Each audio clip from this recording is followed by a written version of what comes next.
Hey there, you're listening to You Still Going On About That with Rob Israel and Joseph K. You can find us anywhere you could download podcasts. You could also find us on Instagram, Twitter, and Facebook at YSGOAT. Thanks for listening. I'm Rob Israel. I'm Joseph K. You still going on about that? All right, Joseph.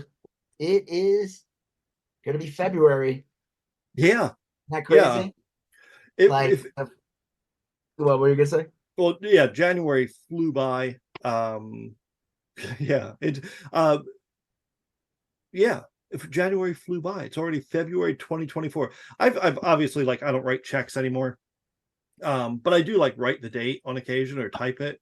And where my existence since it's like it feel real. Well, it's been weird typing 2024, but just the last couple days, it's felt like exceptionally weird, like 2020, but it sounds so futuristic. I see something that's like 2025. I'm like, oh my God, that's so long from now. And I'm like, no, that's like just next. Yeah. It's like 11 months from now. Yeah. It's like it's not a big deal. 2026, though, that's the future. Yeah. 2025 sounds like something important, and then 2026 sounds like you're so far in the future that it's just routine. Keep your flying cars to yourself, buddy. Okay, I don't have time for, you start using sci-fi slang or something. Yeah. Listen here, digital head. I'm gonna start. Yeah. Listen here, neuro head. I saw a photograph today. A friend posted on Facebook of him and his friends, him and his classmates from 1987. And no lie, one of them was wearing like a Max Headroom t-shirt, and it was like the most 80s photo ever. And it's like going on like 30, 40 years ago now. So anyway, I always thought that Max Headroom was like CGI, like that what CGI looked like back in the 80s. And it wasn't. The actor was just wearing makeup prosthetics and they just did some effects to like the background. Yeah So weird, because they did have the technology to do that back then on a limited basis, but they did have like CGI in like the late 80s. It was like that very like polygon looking. Well, Tron, the original Tron had a lot of CGI. That looked like shit. Even back then, that looked like ass. I remember as a kid, I had a Tron shirt, and I was like one of those iron-on shirts, and I don't think I saw the movie, and I just I think I might saw like bits of it, and I knew it was like a bomb back then, and it was not really highly perceived, but so many people like loved it, and I would meet all these people throughout my life who were like they had such a fond memory of that movie, and they wanted a sequel so bad, and Disney fell for it and made a sequel, and the people who liked the movie went to go see it. Problem was, the people who are going to go see the movie is not that much. Yeah, it's really not. It didn't perform that well, that movie, and it kind of came and went. They promoted the shit out of that movie. Had, what was it? The Daft Punk or whatever. Daft Punk did the music. Yep. Yeah, and they were in it too. I think. They had a big hit with that, and in the movie just was like they're making a third one. Yeah. I think they have I think there's a theme park ride devoted to it too. It's like one of those weird movies. Oh, I'm sure that's fun, but I saw Tron when it first came out. It was a big deal. I saw Tron when it first came out, and it was a big deal to me because it felt like the same vibe to me, and the people who went to go see it with me, is it felt Matrixy. Like it had the same vibe as the Matrix did. That in the theater in the early 80s. This is just like the Matrix. Yeah. No, but it was like you could, there was another world happening under this world. It was, I guess it's like Narnia or any of that kind of stuff. But it just doesn't really make any sense with how the internet is and everything. It's like it's like an outdated future movie. Yes, yeah, that is true. They still making these sequels, and they're odd. I forgot they even had to explain the second movie because it's like you have the internet and another portal to whatever. So I don't know, whatever. Anyway. But you know what? before we get into everything we're going to talk about, if you guys enjoy this podcast, why not feel inclined to buy us a coffee? Yes. I don't think anyone has bought us a coffee yet. I'm parched. I am like falling asleep here, guys. Yeah. Well, it is still winter. Coffee goes great in the winter. Nice hot cup. You can buy me a cocoa. Yeah. That keeps me warm. The link for Buy Me a Coffee is in all of our podcasts. If you feel inclined to do so, no pressure. No pressure at all. Okay, you did it. You hit that button and you donated. Nice. Awesome. All right, let's get into what are we talking about this week, Joseph? All right, well, we're going to talk a little bit. We're very light on the pop culture. This time we were talking about True Detective, the last episode we saw, episode 3, and very briefly mentioned the return of a show we both liked a whole bunch. Severance. I guess they're in production now. I think that's it. We probably talked about it. That's the end of that. That's the end of that story. And then we've kind of grouped the current event stuff into these large chunks. The first chunk is there's a big Trump verdict last Friday. Yep.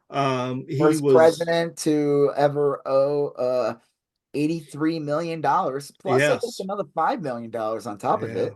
He just for basically raping a woman and then defaming her and harassing her.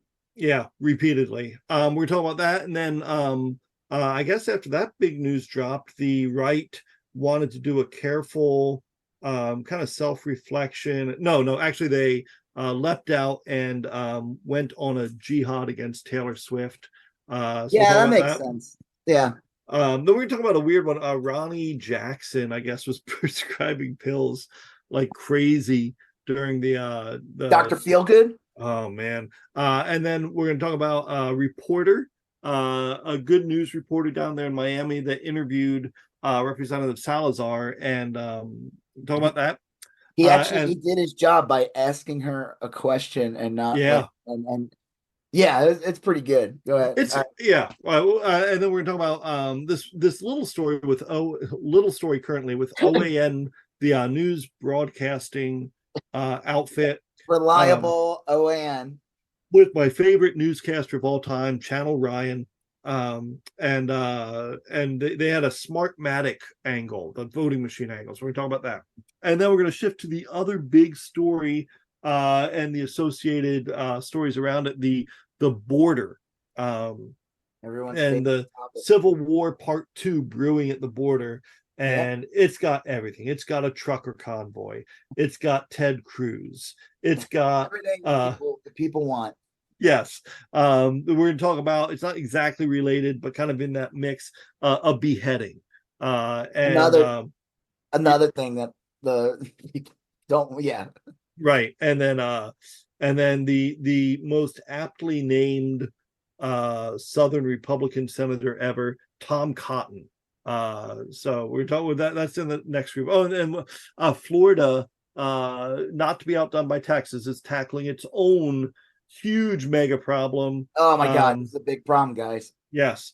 Trans persons are putting their gender on their driver's license when they should actually be putting some other gender. So that's right. Yeah. The Republicans in Florida don't want to respect people. Right. And then we're going to talk about Elon Musk. He lost a big court case and put a chip in someone's brain. Yeah. Which you want to put it. There's a great meme. I mean, I could say it for them, but I remember it now. It's a meme of like what's the Microsoft guy's name? The other billionaire. Bill Gates. And it's like, oh, I want to, get vaccines out or whatever. And the reaction guy's like, you're gonna put chips in my brain, right? You gotta control me. And then Elon Musk is like, there's like him with his hands like to it, like he's looking all smart, like he is, and he's like, he's not smart though, but he, pretending to be smart, and he's like, I want to put chip in your brain, and that same emoji, he's like, yeah, it's in my head. It's so crazy. Anyway, and then the last thing we're going to talk about is You're probably familiar with him. He's an incredibly straight news reporter, James O'Keefe, who O'Queef? yes, who while being straight, Very straight. trolls Grinder looking for confidential sources that he then dates briefly, and has It's scoops. interesting and he does that. Does he go on you know what, we'll save for that one. Yes. That one's Yeah. Good one to end on. it's really funny. Yeah. Yeah. All right. Well, before we get into all that, I want to talk about this first. I know we usually Yes. pop culture stuff beforehand. It's kind of light this week. But Lauren Boebert, thankfully not my congresswoman, but she is in the state that I live in. Yes. She decided to get up and leave Colorado 3rd District and move to Colorado 4th District to run there. So I guess she was Adam Frisch was running against her again. Right. Came really close to beating her last time. And the thing is, Yes. he technically probably would have beaten her because remember, this year is an election year. So more people Yeah. in a presidential election year, I mean. So there'll probably be more Democrats coming out to vote. You know, Hard to say, but he legitimately had a good shot, and yeah, is he was probably the favorite. her, but then she was also supposedly facing a primary challenge. So Yep. she decided, you know, Ken Buck was leaving or whatever. Ken Buck is going to go on to do porn. Yes. His name. Well, that's his name. Yeah. Yeah. I mean, I don't know what else you would expect him to do. You know, some people would think he would probably get a cushy job in the private sector, but the reality is he's probably just going to go do porn because his last name is Buck. Yes, exactly. You know what rhymes with Buck, right? Oh yeah, yeah. I heard he's going to be in the remake of that great Henry Fonda classic On Golden Blonde. So Lauren Boebert decided, yes, I know what I'll do. I'm a very smart person. I'm going to go move me and my kids to the 4th District, Colorado, and run there. She came up with, I saw her, she gave like a speech. They did a straw poll. Okay, so the funny news that came out of that, one, there was like 8 people already running for the seat. Yeah. There is, they did a straw poll and she came in 5th place. Yeah, I saw that. Very satisfying. Because again, if you live in the 4th District, which is like Colorado Springs. Yeah, very straight-laced military, big Christian population. Yeah, they probably are like, this one's a clown. I mean, they're all terrible. They all have terrible politics, but like, Boebert's a clown. Like, they're different kinds of clowns. Like, the clowns in the western part of the state, they're more like anarchist libertarians. The clowns in the eastern part of the state, where she is trying to run now, they need government to work. They're dependent on the Air Force working. A lot of government contracts. I mean, it's like they're more. I think people are just tired of her bullshit. Yeah. I mean, that Beetlejuice thing, I don't think people realize like how bad that was. Like, we all laughed about, but like, that's gross. If a Democrat did that, they would have been resigned that day.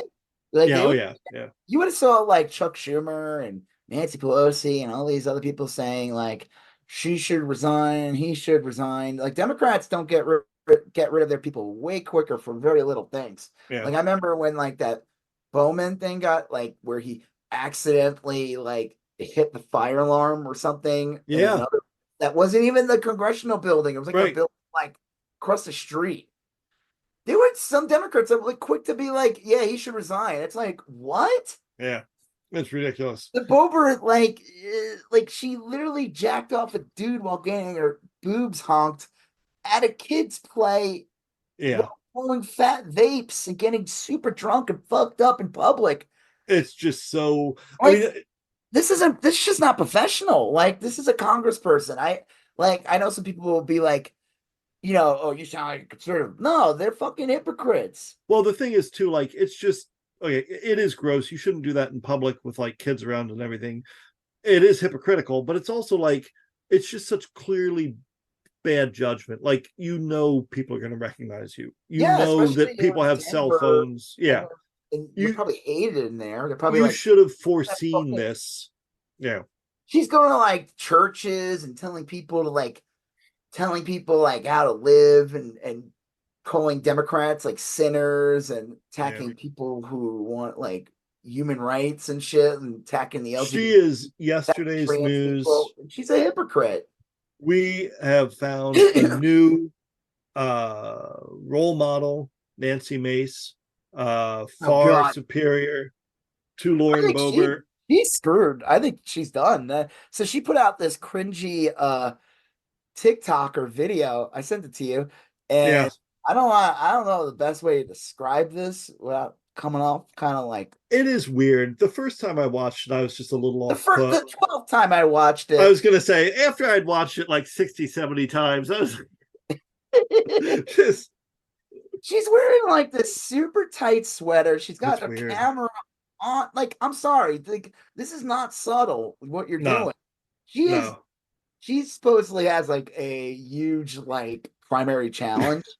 She's gone like real pro-Trump recently, which is weird because she sold herself as this like kind of normal Republican. Like you can, and then she's just gone totally like far right. Like I forgot she came out in support of something recently. And like Stefaniak was like that too. She started as like a moderate, and then but she's not putting out videos like this. This is just no.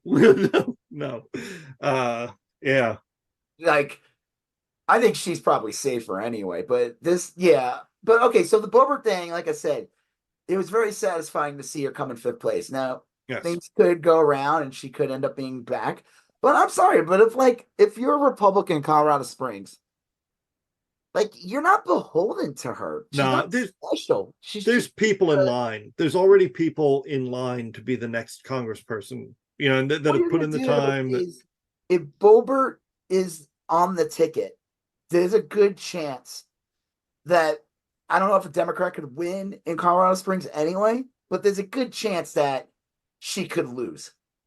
Yeah, she's not going to be on. I mean, the chance of her, if she's the nominee in that district, the chances of her losing is higher than like any Republican. I wonder if like her team did any number crunching before she made the decision. Like, what did it look like for her in the 5th? Because in the 4th, it looks. Was she in the 3rd originally? Yeah, 3rd. Oh wait. Okay, yeah, I think so. Well, whatever it looked like in her previous district, because the new district looks terrible for her. I can only imagine. It must have been really bad. I don't know. It's really weird. And she tried giving like this sob story, like, oh, I had to like, the reason why I moved is I had to like, you know, for my boys, and you know, we get all this attention, and like I wanted my husband to have some dignity, and it's like, what? Like, just go away already. Go back to like, and the joke is, I said this, but I don't know. I tweeted something. I just basically said that like, she doesn't have, you know, people are like, will assume like, oh, she'll go on right wing media, she'll go do this, and this. After this, she's done. What she's running for right now is, I think, to get health insurance. For a very pension. Long time. She needs to have served 3 terms in Congress. So she probably needs this, which is kind of funny because it's like you're the one who probably votes to get rid of healthcare for people. So, well, it is weird. I think she's going to have. I think you're right. I think she's going to have the Sarah Palin career arc, in that after Sarah Palin got out of the limelight, she didn't have any career options. She had a lot of. There were a lot of people trying to push her to run for president, which made no sense because she was terrible. Yeah, she'd have that failed reality show. That there was like there was a reality, like, was it on Learning Channel or something? I don't know. I sincerely doubt it was Discovery on Learning Channel. It was on like, it was on Discovery or one of those channels. The very poorly named Learning Channel. It was called Nailin' Palin, I think. No, that was actually a porn that went out in the. I do remember that. Yeah. Yeah, I forgot that porn Oh, star. She was pretty God. famous, and she put out Nail and Talent. Good Lord. No, she did. My favorite last thing I saw Sarah Palin really, besides having a failed run for Congress in Alaska, which Yeah, that was hilarious. was her performing "Baby Got Back." Yeah. Literally, and that was the night I remember watching that and being pretty much done with The Masked Singer, and then watching that, and then literally right after she was singing "Baby Got Back," Donald Trump. There's a special news announcement of Donald Trump and like the CDC and all that on stage, basically saying like, "Yeah, we're shutting the country down. Like COVID Wow. ravaged the country." It was like, wow, she really Yeah. caused COVID. Her singing "Baby Got Back" dressed as like a weird fuzzy bear. That was Nice. weird. That was a weird Mm. night. That I don't know. It was worse, her doing that and it being revealed that she was the under the mask, or that the country was getting like Yeah. That's people were dying 50-50, left and really. right in the country. I don't know which one's worse. It depends who you're talking to. Well, what I'm saying about Boebert though is I don't think she's talented enough to like. She'll get some gigs maybe here and there and some appearances, but I think once she's out of power, Yeah, she's she loses all her cachet because right. she's not that talented. Her voice is incredibly grating. Yep. She doesn't really bring anything new to the table. There's much better grifters out there, better Oh, right. yeah. They're not gonna let her. They're not gonna bend over for her and let her take like this is a competitive field. There's a huge chud Right.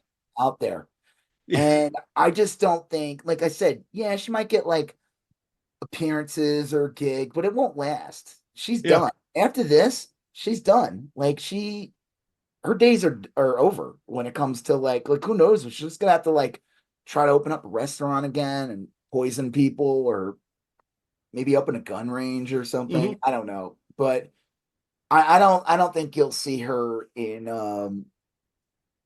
That's just my I don't because like look at what's his face. No one gives a shit about him anymore. Yeah. Madison George Cawthorn. Santos. No, Oh, Master yeah. I George, don't give a yeah. fuck about him. I mean, George Santos. yeah, Yeah. but George Santos is a perfect example. I mean, like everyone was like when he got kicked out, and it was kind of funny, and then he was doing cameos, and those were kind of funny.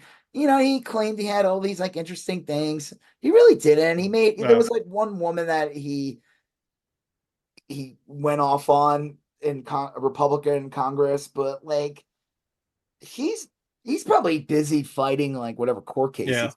But like again, there wasn't really much there. What is he, right wing Paul Lind? It's not that Yeah. interesting. After a while, it's like, did you see that interview with him with that woman? I forgot. She has a show on like Paramount or Showtime, and Hmm. he was being interviewed. The woman, she's like a black lady, and she was interviewing him, and she was asking him all kinds of questions. And I was like, the clips I saw of it, I was like, he's not that interesting. Yeah. Like this is He like isn't. it's already old. Like, He's interesting when he's in power and smirking, yeah, but it's when like, he's out of power, he's like yeah. no difference than the asshole behind you at Walgreens Yeah, muttering under his he's breath, not. I don't think he's talented enough, or he's pissed off too many people that like he's gonna get gigs on like Fox News, or he's Yeah. gonna get gigs on Newsmax. Like that's not gonna happen.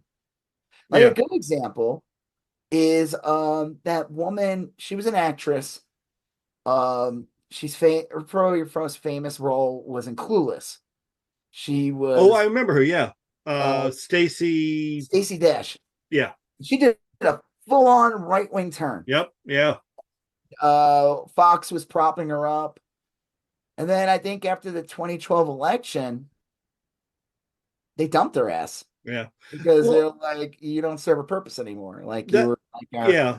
black Right. woman conservative that would trash Obama, but he got reelected. And I think it's rare to have like a long career in right wing outrage politics. You know what I mean? Like there it is like, happens. You got but your Rush Limbaughs, you got your Ann Coulters, but you get a lot of flavors of the month with yeah, like that. Joe Rogan's a different story because at the end of the Yeah. day, he can just be like, you know what? I don't want to talk about politics anymore. And I don't think his audience would give a shit. They'd be like, Yeah. he he could. can fall back on UFC, and Yep. he's still technically a comedian. He's got that cachet.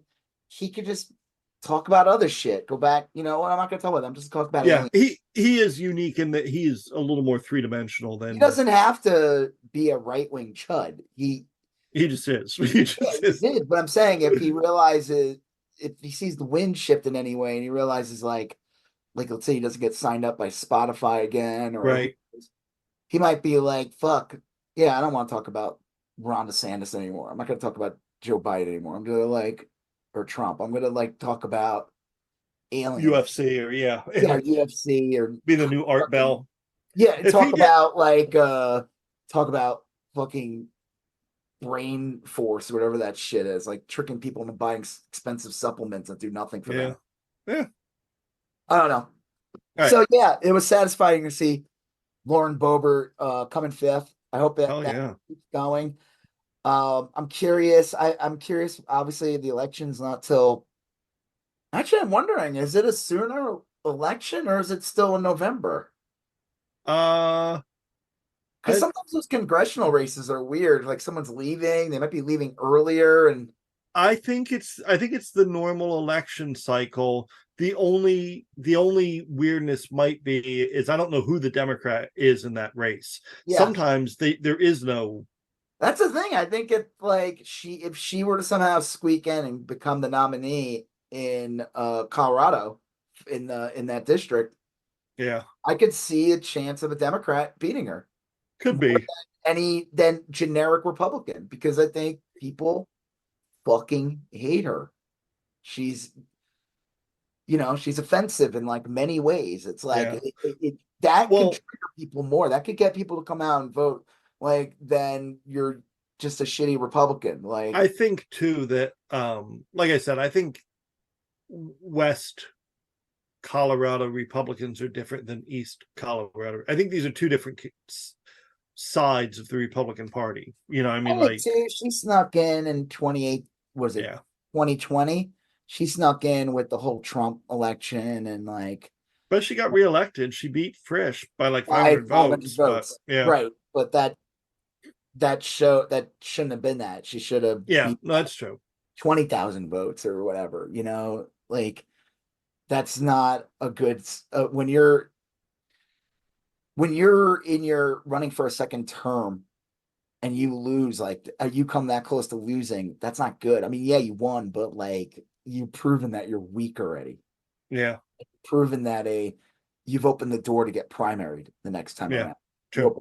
You open the door for more money now getting sent to your competition. Marjorie Taylor Greene, I think, is in a unique position because that is a shitty area, I guess. Yeah.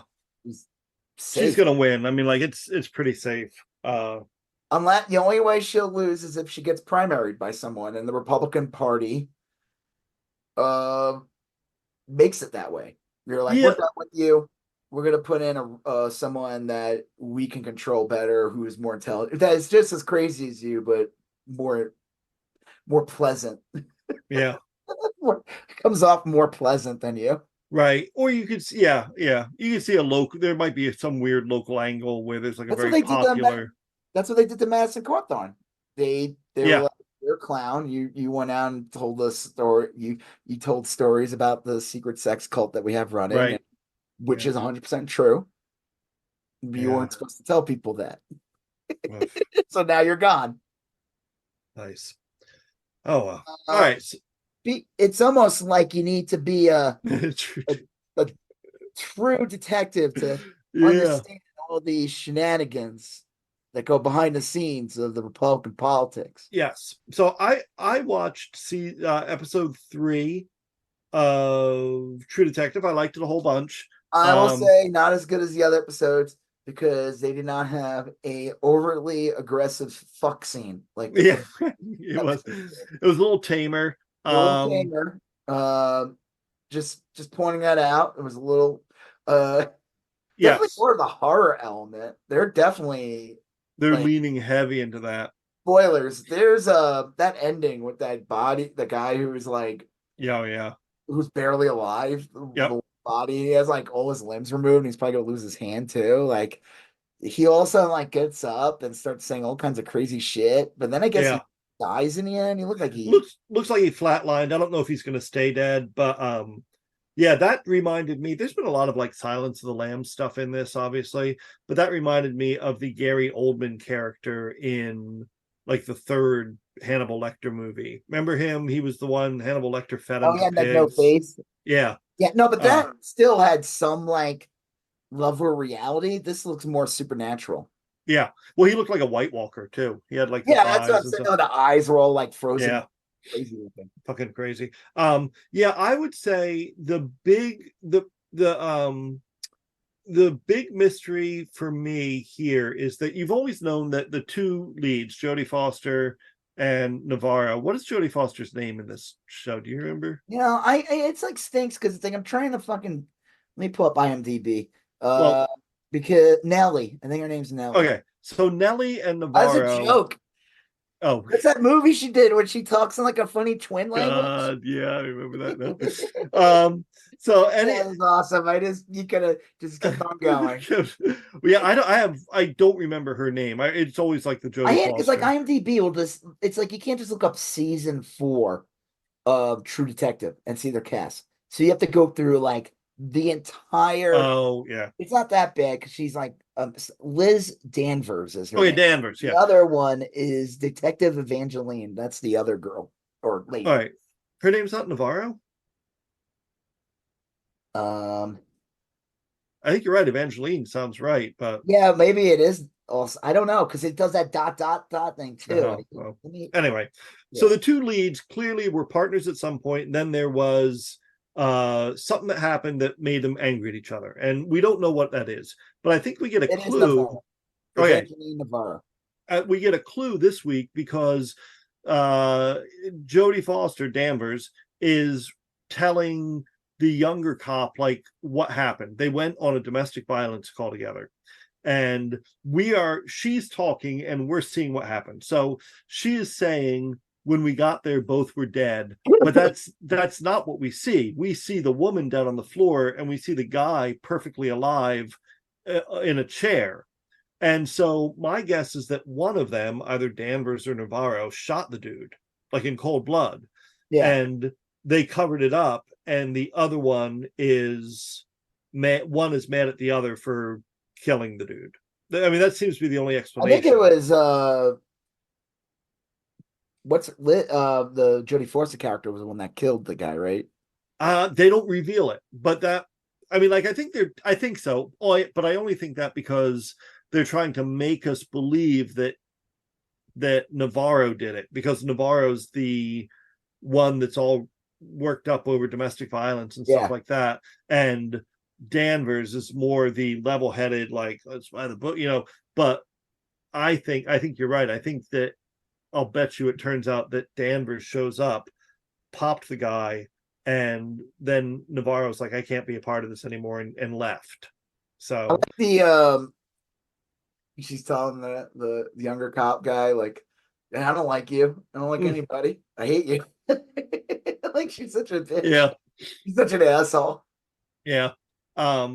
She's like she's gonna go into like the whole like she's an onion. She's gonna tell Donkey how she's like an onion. She has lots of layers and yeah. It is how Shrek said that. Like, I'm not an asshole, I'm like an onion. You just gotta peel like 400 layers of assholeness until there's something a little pleasant up there. I don't know. I get the feeling that that there's like legitimate supernatural stuff going on, I mean, as of right now, of course, it could be like another Scooby-Doo thing where it's just revealed to be something else. Like, they have some kind of virus or bug and it's making him sound crazy. Like when he does that, like wasn't there like some sort of weird black liquid there? I think so.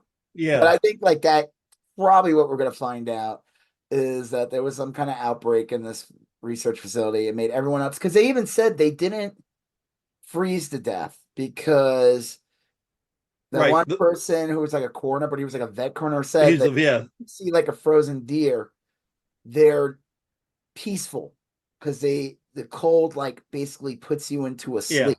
Like Anesthetizes you or something. yeah. So it actually ends up being like a yeah. But Yeah. like you said, the way they looked, it looked like they had heart attacks. It looked like they died first and then froze.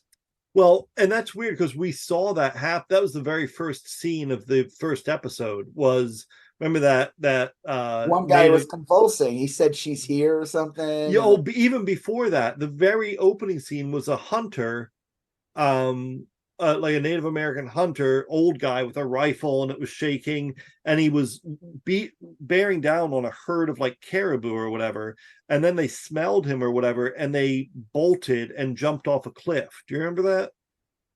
No, It was actually, I think I feel like I need to watch that again. it was the very first scene. It had nothing to do with no characters we know, White but Walker scene in the first episode yes, of Game of Thrones. exactly same thing. So it looked like at first it looked like, oh wow, they smelled him and then unfortunately leapt to their death.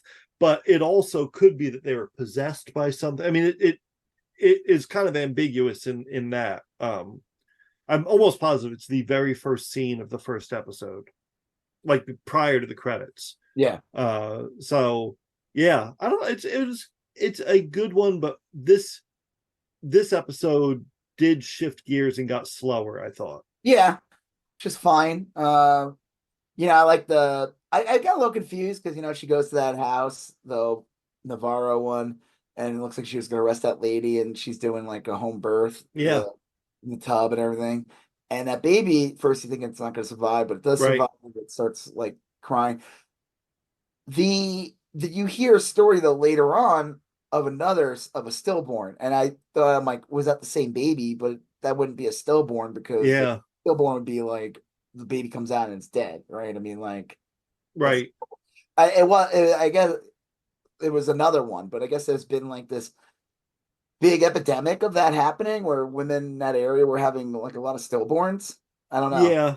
There's another weird thing here is that like I keep going back to that in my head. I keep going back to that scene where Danvers is narrating what happened and we see something different happening. Like she says the guy's dead, but the guy wasn't dead. So like part of me is wondering like how are these memories not like are they real, like, but are they honest? You know what I mean? Like, are we dealing with honest narrators?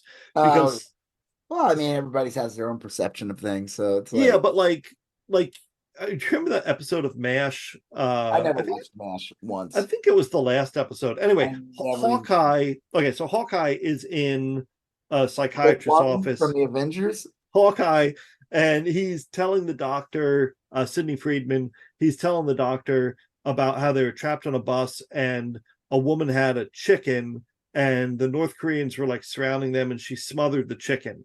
And the doctor couldn't figure out why Hawkeye was so angry, worked up over this. And as it turns out, it wasn't a chicken. It was the woman smothered her own baby because the baby was crying and they didn't want to be discovered. She had to kill her own kid so they wouldn't be discovered. What a way to end that series. Yeah. The comedy classic from the 70s. And laugh track off after that. Right. And then Klinger showed up in a dress. The baby. Well, anyway, so part of me wonders, like with that scene you're talking about, like we all saw the baby like stillborn, and then like, oh, surprise, it's really alive. You wonder, like, what are we seeing here? Is she remembering it the way it really happened? Is that what happened, or did she? It was, yeah. That's why I'm like, it wasn't the same. I think they were talking about a different pregnancy. It could have been. I mean, it could have been,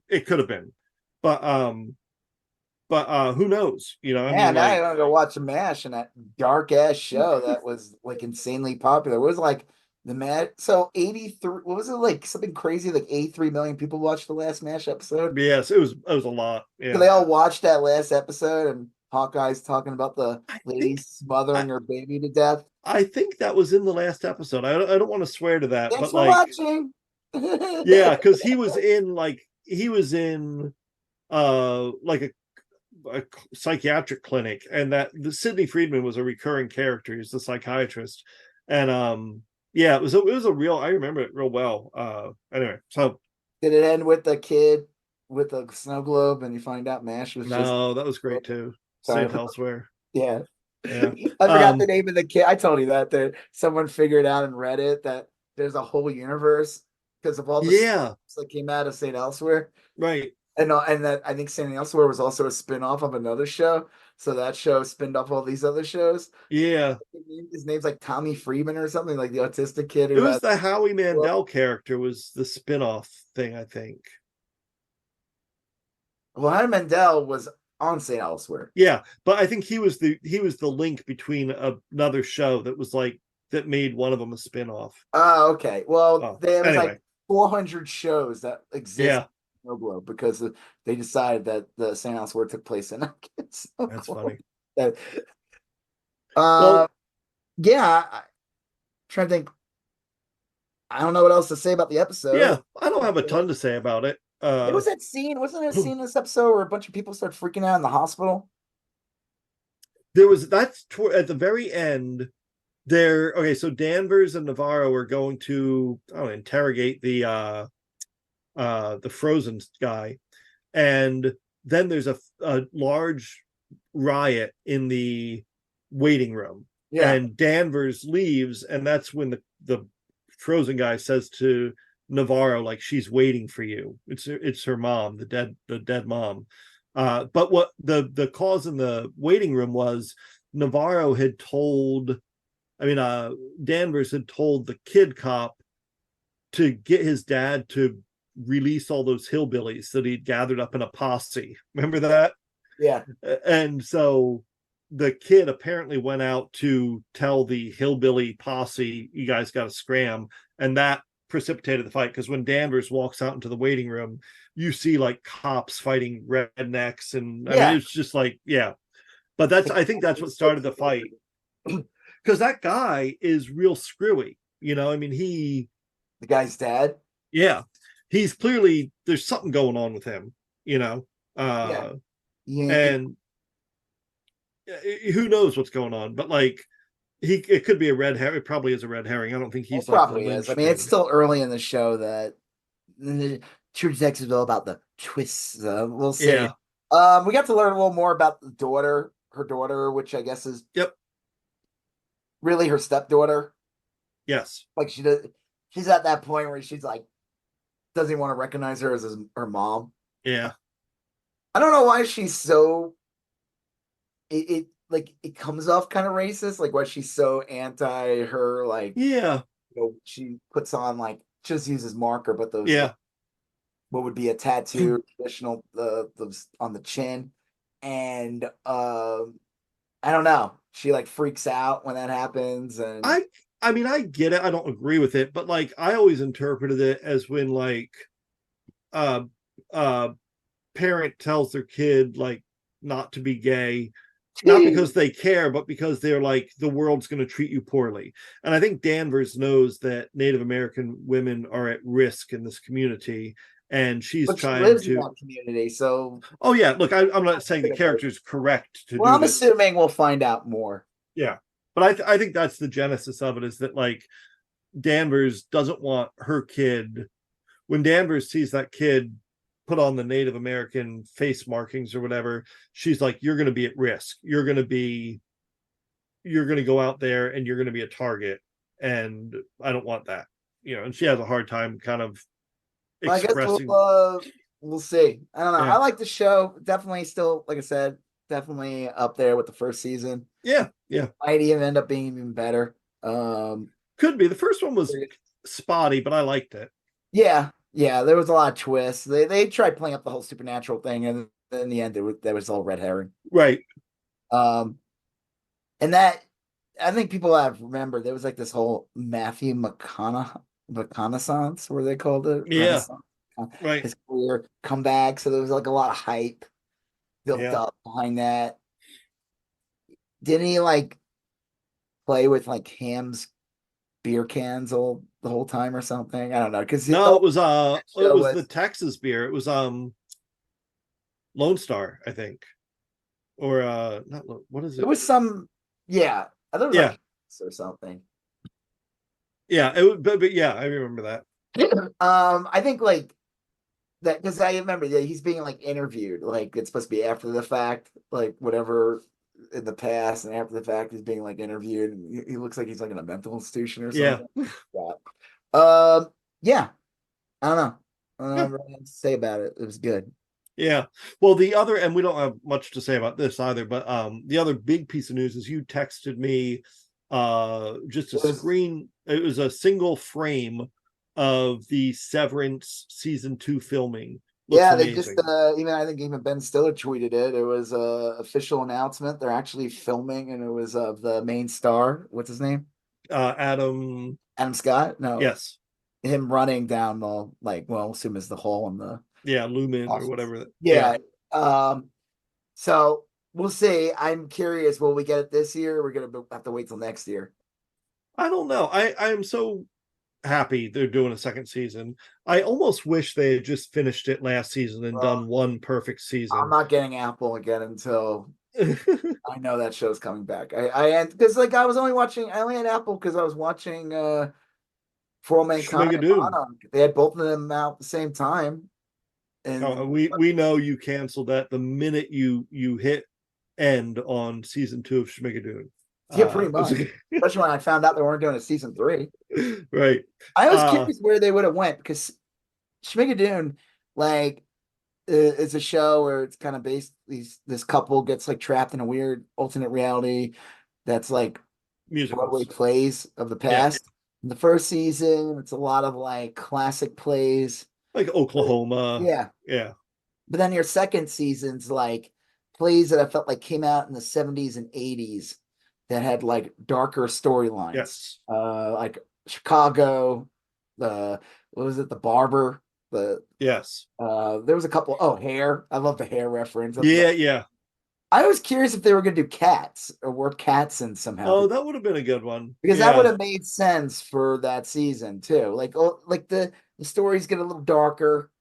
If you look at a lot of those plays from that period, and I was curious what the third season would be. And the third season probably would have been I think it was going to be Urinetown. Is that a joke? Okay. Yeah, but Urinetown is a real play. But yeah, but it's the trend of we're not even making original content anymore. We're just making plays out of movies. Yeah, that's funny. Or Back to the Future, the musical. Right. Eating Raoul, the musical. Raoul. Yeah. That was RoboCop the musical. RoboCop. Yeah. Bitches leave. Yeah. Bitches leave. Bitches. Yeah. You're hard suckers to 10, 9, 7, 6, 5, 4. Yeah. I would probably see that. I would see that. Hell yeah. Yeah. No, that would have been a good one. No, Dick. Jones, you don't know. I got write this play. Yeah.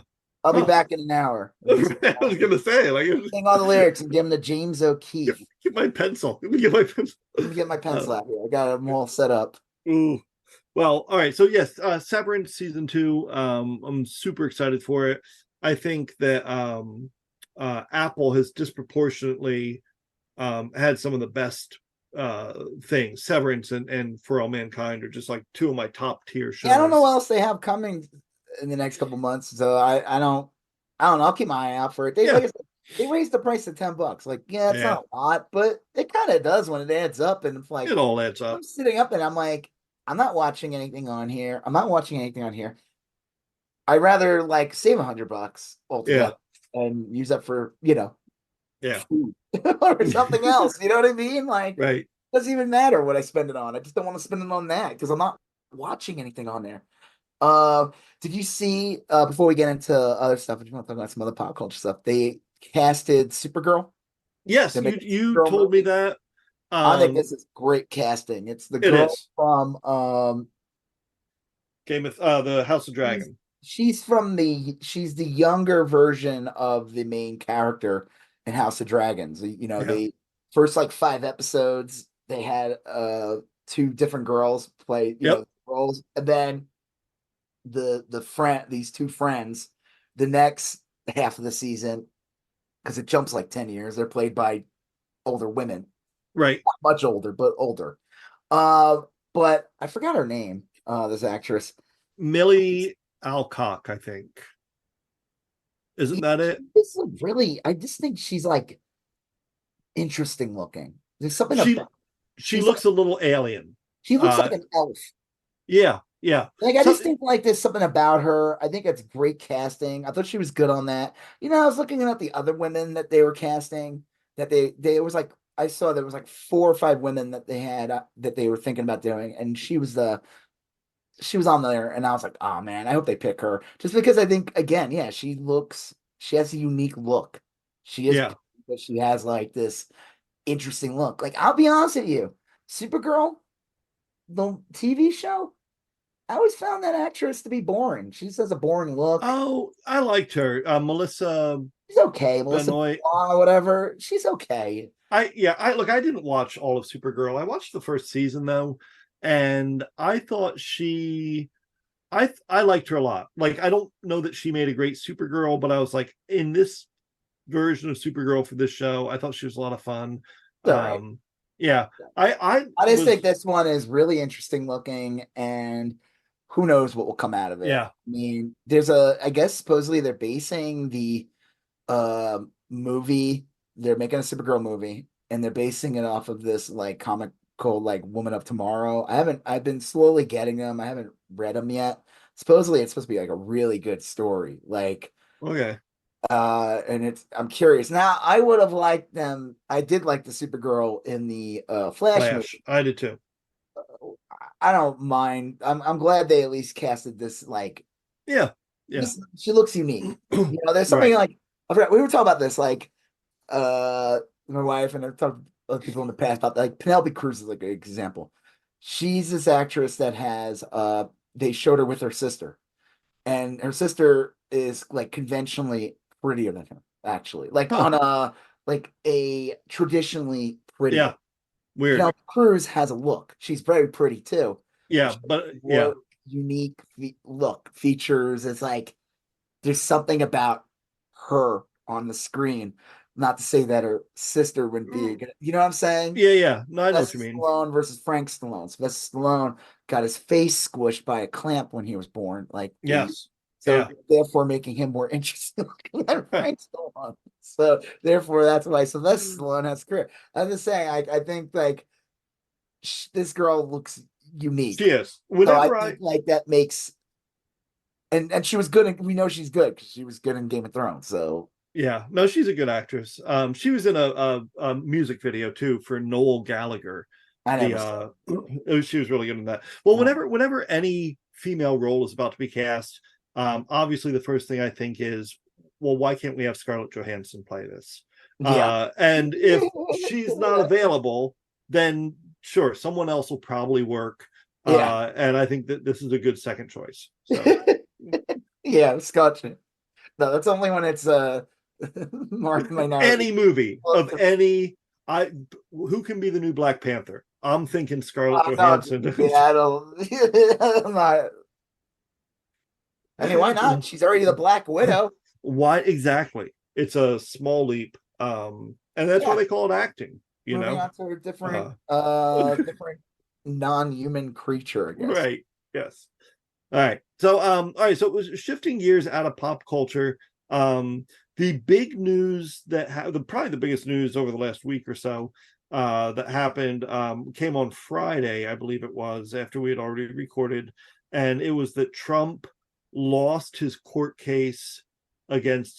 court case against E. Jean Carroll, and I think she was awarded like $70 bajillion was the amount. She was awarded a whole bunch. Trump had defamed her, and she won a court case. And then he ramped up his defaming. She took him back to court, and I think she was awarded over like $100 million or something. $83 million. $83 million. $83 million. She already said that she's donating the money to her personal account. I was kidding. Yeah, right. She was going to put the money to defeating Trump and donating it to women that have been like, assaulted. Yeah, She has, yeah. So She I went think that private is island. She awesome. disappeared. Who knows? If, will she even ever get this? I was curious. Will she ever even get this money? Well, I think this is a weird scenario because most, you and I were talking about this a little by text. Most people get out of paying these judgments by declaring bankruptcy. But And he it's, already claimed that he had like $450 million. yeah, he's got too many lies. He's like the kid who lies too much, and they're all his lies are working against The him worst because, episode of Three's Company. yeah, because he is in court at one point claiming that his assets are in the New York civil case. They said you're not worth as much as you say you are, Is and that his the fraud case that's happening this week? yes, and Where he his might end up owing a shit ton of money also? right, and his argument is no, I'm worth far more than that. And so when he's arguing against E. Jean Carroll, he can't argue that he has nothing. He has a surplus of money. So most people, like Rudy Giuliani, got sued for defamation by those two women in Georgia, and within an hour he declared bankruptcy, and the judgment got postponed. They're like, well, we got to figure this bankruptcy out before anybody gets a dime. Trump can't really declare He had bankruptcy. the assets, so he could technically afford to pay this woman and still have a ton of money left over. Yeah, so theoretically, I mean that's honestly, if he really does have the money, that's legitimately his best bet is to That's why write her like a the check. Alex Jones one was always like kind of weird. It's like he owes like what $1 billion or something Yeah, crazy. Who knows if any of these people are ever going to see a dime out of that? I yeah, don't know. Like he claimed bankruptcy and everything. The funny thing is, the minute I saw the hearing and that E.G. Carroll was awarded like $83 million from Trump, that I would, if I had like a parent that was like a boomer parent yeah. that was a Trump supporter, I would be like calling a lawyer and trying to seize all their money because they would probably donate. Yeah, Trump would be sending out tons of emails immediately to these people like, I need your money. I need like, we got to feed crooked Joe Biden, but really it's to pay off this. Because it came out recently, like the past year, like $53 million of the Trump campaign went to all his like yeah, legal bills. legal bills. Like, yeah, if I had like a dumb Trump supporting family parent, I'd be like on the phone with them immediately. I would just to like protect their assets, not even like Protect their assets. but they'll be The like, attorney would be like, sir, how would you like to take control of their NFTs? How would you like to? no, yeah, well, I'd be like, what? Be like, yeah, they don't own anything anymore. They put all the money into Trump NFTs like a year ago, and I'd be like, oh, never mind. No, it's true. Like Yeah, immediately like that was like my first reaction. I was like, oh my God, there's gonna be so many dumbasses that are gonna like yeah. give their money to this fucking grifter. Well, shit. I mean, I don't know. I don't know how he gets out of this one. It's crazy how so many people will easily get donations from people. Well, yeah. We're just asking for a cup of coffee. Another thing is that, Right, like, Joseph? Like yeah, we're just asking for a cup of coffee from people that listen to this podcast.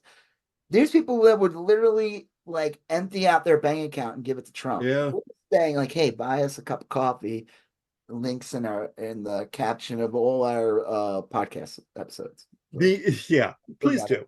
And we don't have any huge legal bills as far as I know. I mean, I can't No, Joseph. not yet. Not I yet. I We'll definitely work on it. I would say, like, Trump too, he has stuff that she could take. You know what I mean? Like, a lot of times you can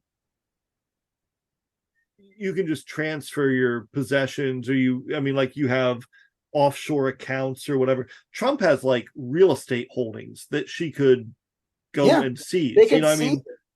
It's a little different. Like, if you tried to, a lot of wealthy people, their money's like in a bank account in the Caymans, or they have like unusual trusts that they share with other people. Trump has like, he has stuff you can take. So she may be in better shape than most people when they get a judgment like this. E.G. Cowling building. There was all those of Trump Tower. Yeah. Change the E.G. Cowling. Well, he has golf courses, that Bedminster golf course. He has all sorts of like random Yeah, there's shit, a like lot of stuff they could seize from his ass. Like Mar-a-Lago. he's I such a mean, braggart and everything. So for him to all of a sudden claim he has nothing, it'd be like motherfucker puts his name on everything. the He grossest owns. thing about him that I can't stand is this motherfucker demands like a full-on envoy when he goes anywhere. Yeah, and we're paying for that. Oh yeah. That's Yeah. the taxpayers. Like, so it makes him look like he's presidential. He has to like have this facade of like Secret Service. They demands I call him Mr. President. Like, it's so fucking ridiculous. I can't wait for this guy to go away. Like, oh yeah. It is like insane. I'm not as like some Trump chud, like either listening or after like, hey, you ain't going nowhere.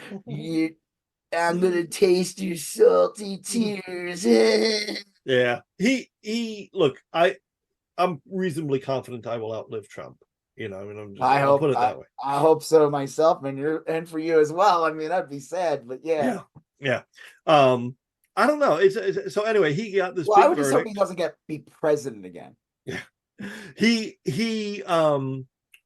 did, though. After the second verdict, he immediately stopped defaming E. Jean Carroll. Did he really? Yeah. Well, I thought he kept on going. I don't know. No, he didn't. His surrogates kept defaming her. Then let's talk about his amazing lawyer who cost Alina Habba. An additional. Now the thing is, it's like you can blame this lawyer all you want, but like this fucking clown for weeks was attacking her on his social media platform, his own social media platform, X or Truth or whatever the fuck it's called. He would attack E.J. Cowling knowing that he was in the middle of a court case. What a dumbass. Now, I guess today he put out a thing basically saying like he needs a better lawyer. Like he basically, I mean, I was like sitting there, I'm like, the first thing I would do if I was him would be like to fire that woman's ass. Like that. She is not a good attorney. Like I'm a little surprised he went with her for these cases. You know what I mean? Like it is so bizarre because it's insane that this guy has so much political cachet when it comes to like him winning primaries or being a threat to democracy, being a threat to Biden, being a threat to like, that he could potentially be president again. Like, but this is also a guy who can't get good lawyers anymore. Right. Doesn't have good people around him. And it's not because he like won't, because no one wants to work with him. That's why I find it bizarre that we're being told that he's this huge threat when in reality is he's like nothing. No one really wants to work with him that is legit anymore. Yeah. Because you either won't get paid or you'll go to jail yourself. Or you will hurt your reputation. Yeah. That's yeah. I don't know. It is weird. I know it feels like Trump's been like this political force forever, but it's only been like 6 years. I know that's a long time. Like how he's this threat when like look at his lawyers. Like this is not a serious person. Like Elena Hobbit or whatever her name is. Elena Hubba. Samwise Hubba. Elena Hubba Bubba chewing gum. Like she's bad at her job. She's not a good lawyer. It's not even a real attorney. She's going on TV saying I'd rather be prettier than smart. I could fake smart. That's really funny because it's like you clearly didn't. My favorite too. There was like this. I don't even know if this was an actual woman or whatever, or a fake profile account, posted like a picture of a bikini and said something about like, oh, she's really good because she's hot or something. And it was like a really funny, like, it's one of those like things that backfire because you're like, yeah, this picture cost Trump like $83 million. Right. Yeah. Serious lawyers are not going to work with him. It's like, okay, you are basically this could have been an easy win for Trump. Yeah. The whole thing. He just had to shut the fuck up. Right. Yeah. He didn't shut the fuck up. His lawyer didn't shut the fuck up. Like, you could have just like coasted through this, and maybe you might have owed her some money in the end, but you probably would have only owed her like $5 more million. Right. The first court case he could have survived that just fine, but he couldn't let it go, you know? I love that it's happening in New York too, because it's like it shows how no nonsense New Yorkers are. Yeah. They Yeah. are. They're no nonsense. Like this is like I don't think people realize that. Like this isn't like some bullshit. Like if Kyle Rittenhouse had to go Oh to New yeah. York, he'd be in jail right now. Yeah. It's Like not some like, fucking clown court in the middle of the country. yeah, you don't see any jurors like do an interview the next day where they're talking about how they came to a verdict and they say they went home and prayed on it. Yeah. You know, like it's like, no, we looked at the facts. This is what it said. Yeah. That's why it's so funny that he's like, there's all these states where he has to have these cases, and they're like in states where people either don't respect him or sick of him, tired of him, politically hate him, or just hate him in general because they know of him for like 40 years. right. Like, it's really fucking funny. It I is. cannot believe that he's considered a serious candidate for president. It's remarkable, like all the shit he's done, and he's like just like galloping away with the Republican nomination. They Like get not even we'll close. see. I mean, obviously, what is Nevada this weekend? But like, that's a joke because Yep. he's doing a caucus and he's not on the primary. You said he's not on the primary one? Yeah, if I understand it right, the state did away with the caucuses and said we're only going to do primaries, but then the Republican Party was like, no, we're only going to do caucuses and not primaries. And like Trump is on one ballot and Haley's on the other, and it's like super confusing. Trump is out there telling people not to vote in the primary. Nikki Haley's not on the caucus ballot. It's just like a weird, bizarre disaster. Very few Republicans in Nevada are happy with it. Yeah, that's weird. Yeah, it basically made them irrelevant. You know, So like basically, this is a bullshit state. No one's gonna care. It's really all eyes will be on South Carolina. yeah, and that's where Nikki Haley theoretically should have her best shot. Nikki Haley though is trash. She said something she's really garbage. stupid recently. Yeah. Oh, she said something about the Dylan Roof, the Oh guy man, who shot up a black church what'd in she say South about Carolina him? when she was governor. That it wasn't racially motivated. Oh Lord, The guy was a literal proud Nazi who put out he had a what do you call it, manifesto? yeah, He said, I want to go kill black people. Like, yeah, what the fuck she's a fucking, every time she like says something that sounds sort of intelligent or yep, like whatever, like, okay, this is like a right, middle right wing asshole I don't agree with, but she sounds like an adult. She does this shit. And it's like, yeah, who is this for? Because the people that you want, that you're trying to take, like Trump supporters don't like you.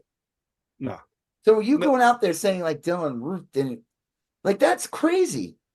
yeah, Literal, he might as well have like a Hitler mustache, the kid. Like he was a full-on Nazi.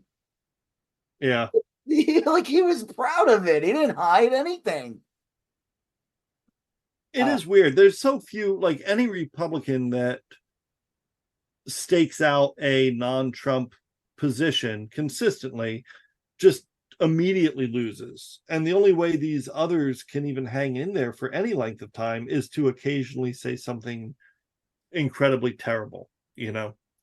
That just shows you how pathetic the party has become. And that's why, like I said, I'm like, this guy just lost an embarrassing amount of money. Oh, yeah. Being an idiot, for literally being an idiot. We're not even talking like the actual crime, which was him being a fucking rapist, but being a fucking idiot for the past months. It's literally not knowing when to shut up. That's why he lost like nearly $100 million. He could have avoided this. Like I said, if he just shut the fuck up, focused on his election, focused on his other court cases, he probably would have left just paying like $10 million more, or maybe nothing, because wasn't this all based on how he reacted after the first verdict? Yeah. What did she win? Like $5 million the first time? It was a lot. Look, it was a ton of money, but it wasn't $83 million. It wasn't $83 million. Yeah, like I would love to have $5 million. My God, that would be life changing. Yeah. $83 million just sounds like imaginary. Yeah, I think it's pathetic. $83 million sounds like would you like a unicorn? like, sure, yes, Well, that'd be. they clearly must be on drugs, the Trump administration, right? I mean, not Trump administration. Yeah, Trump. right. But when he was president and he was in the White House, I'm changing the order of things here. Yeah. He clearly must have been on drugs, right? There was a thing on Twitter where Ronny Jackson, the physician at the time, was the prescribing. That guy lost his mind. Isn't he the one who eats like dog dick or something? Yeah, that's right. He ate a plate of dog dicks. Yeah, I forgot about that. Guy loves to eat dog dick. Yes. Anyway, he was prescribing pills left and right, and it wasn't just like, Valium to help you relax or whatever. It was like ketamine, Ambien, tons of like fentanyl and stuff, like really hardcore drugs. He was prescribing them left and right in the White House. Nope, they didn't release obviously who received what, because that'd be a HIPAA violation. But HIPAA? Yeah, HIPAA. That's I learned about it all during COVID. Yeah, everyone has HIPAA rights. Is it HIPAA or HIPAA? I said hippo, but like as a joke, because yeah. But yeah, I mean, it was a ton of drugs being released in the White House, like hardcore ones. Yeah, this is the same people that are like claiming there's cocaine in the Biden White House, but then it's like, there's this guy who's a pill pusher. Like, that guy's a joke too. Like, isn't he the same guy who would say that Trump was only like 200 pounds and it was like 4? Yeah. It's like, no fucking way Trump is 200 pounds. No. He could be now. He looks like he lost weight, but I don't think it's like, how do I say this? I don't think this is like he lost weight because he's healthy and working out. I think this is like what we call like dying old man weight loss. Where he lost 3 inches of height, and that translates to a lot of weight. Yeah. Like, I don't know. We'll see. Like I said, I think it's hysterical. This guy thinks he could run for president. And like you said, I guess when's that fraud thing this week supposed to happen in New York? Well, there was supposed to be, they were talking about Judge Aragon doing a verdict today, and he didn't. And there wasn't any clear sense as to when he will release a verdict. Some people are saying it might not even be until next week. But this is supposed to be the big one, like a back-breaking $300 and some million judgment. Oh, that'd be so fucking funny. Dude, yeah. We're fucking South Carolina. Well, I mean, this would. I still think it's hysterical though that people think like, if Nikki Haley is the nominee, that she would beat Biden. I find that really fucking hard to believe. I think that if Trump somehow does not end up being the nominee, 25% of the Republican Party or Trump voters will not write his name in. If they do vote, they're going to write his name in. They're not going to vote for president. They'll vote for the other things. Like they will not vote for Nikki Haley. No fucking way. No, I think you're right. I think that like enough would sit out that it would be.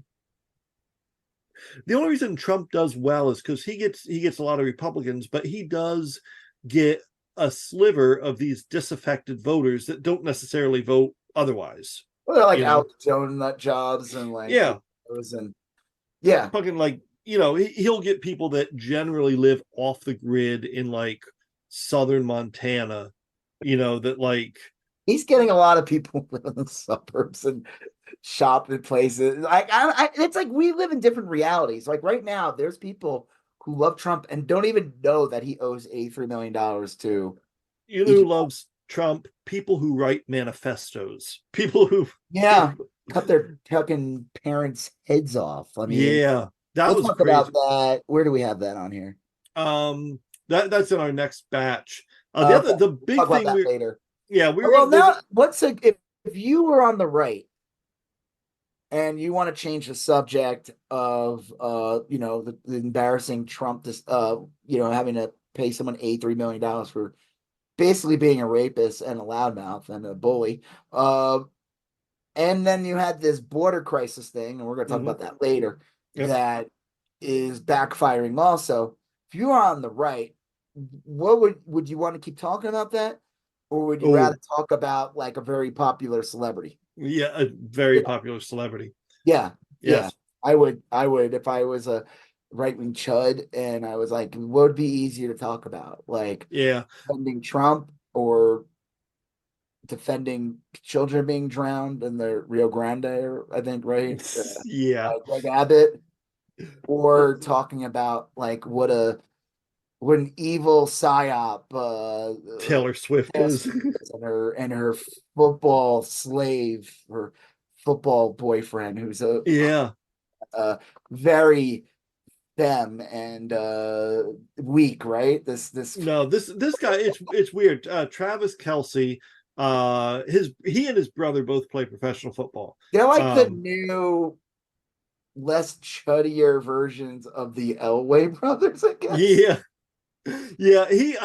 Yeah, Jason Kelsey was the center for the Philadelphia Eagles. That's a team I like a lot. Like the party animal, right? He is. He's Like just a yep, he is kind of he's like the party dude, the Michelangelo of the Turtles. right. Yes. I was gonna say Jim Belushi in Animal House, but he is more like John like Belushi. oh yeah, John Belushi. Oh geez. So and Travis Kelsey's kind of like an all-American guy. Now the big knock on Travis Kelsey is that he's very pro-vaccine. Oh my God, that's crazy. He filmed public service announcements urging people to get a vaccine and stuff like that. A demon. Right. Oh my God.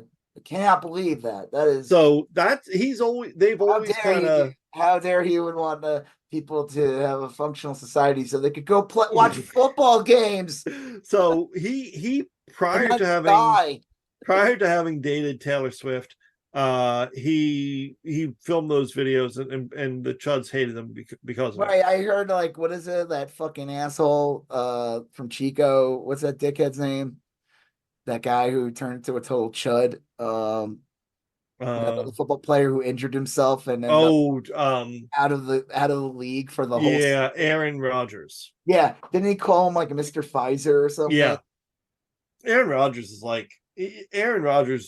looks like if catalytic converter theft was a person. What happened? He just no, but like there was this like theory. I don't know shit about football. I don't really pay attention to it. I only know some names because the popular ones that pop up, I'll hear people talk about them.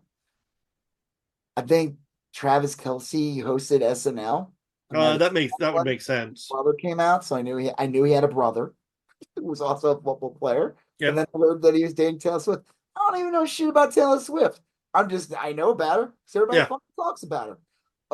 I know who Aaron Rodgers is because I knew some people.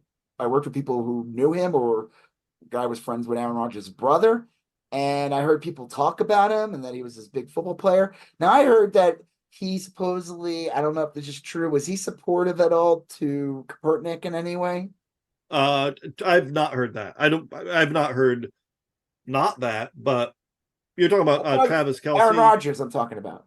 Aaron Rodgers. Supposedly during the whole Kaepernick thing, when Trump was losing his mind on that guy and everyone was attacking this guy and he ended up losing gigs in the NFL, that Aaron Rodgers was supportive of him. I don't know.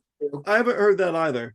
I know like Aaron Rodgers, I mean, he's an exceptionally good football player. Sometimes those professional athletes are weird. They have the luxury of having like a diversity of opinion.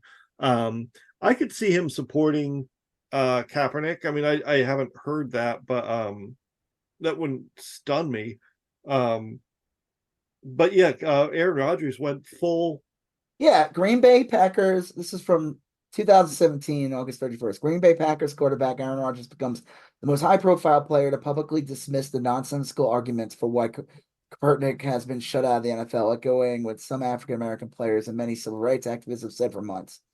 It's all about Kaepernick's politics, and with Rodgers' comment, the NFL Kaepernick's problems got bigger. So I don't know if he supported him, but he acknowledged that what's going on here is bullshit. Well, yeah. I don't know. I mean, like, whatever. I think people thought that maybe he was kind of like the anti Tom Brady, who's like, was a full-on mag Trump supporter. Oh yeah. Again, who gives a fuck about these people's fucking politics? But when they have they're famous and they have a big platform. Like, I don't even know what that Kelsey guy's politics are. Who cares? Doesn't matter. But Aaron Rodgers made it a big thing because yes, he was a little bitch when it came to the vaccine. yep, And but now he's like an asshole. He's going on podcasts. He's accusing people of being on like making accusations about people being on Epstein's island. Like that. yeah. He got weird. He got weird. Turned into like a full on like kind of a chud. Yeah. And I don't know.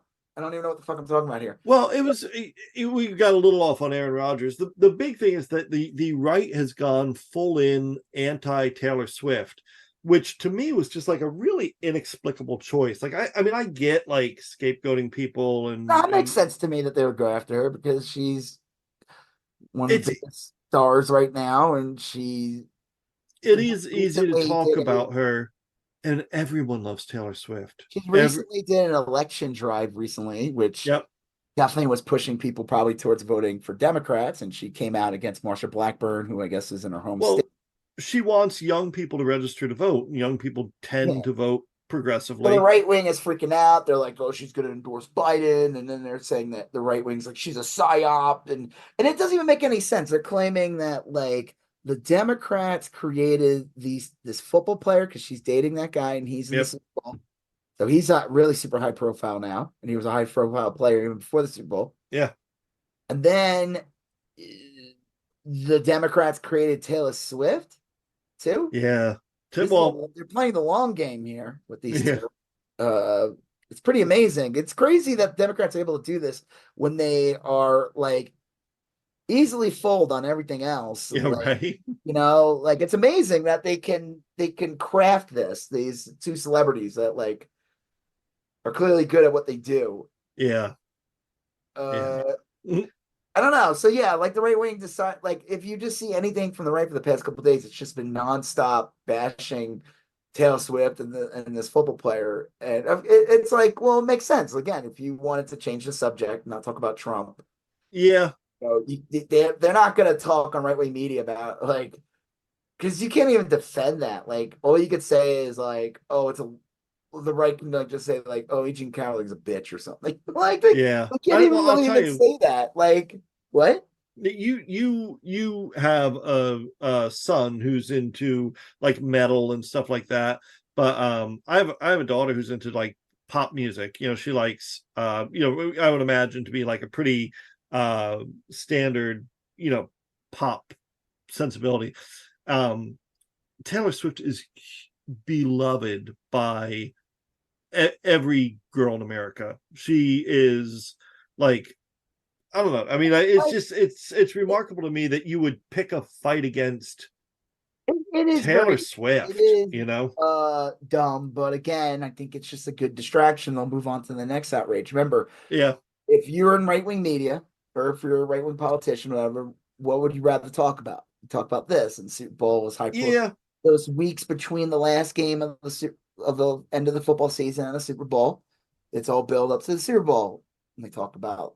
And like the joke is, Taylor Swift's not, and I guess because she's been at all these games, that because she's been at all these games, she's been getting a lot of attention. Like she's at like, I guess she's been attending a lot of these football games too, right? So like she has no attachment to football. She's not part of the league. I was going to say she's not even performing, and she's more popular than football. Yeah, she is. Like if there is a Taylor Swift concert and it would sell more tickets than the average football game. If she won for president, there's probably a good chance she would win.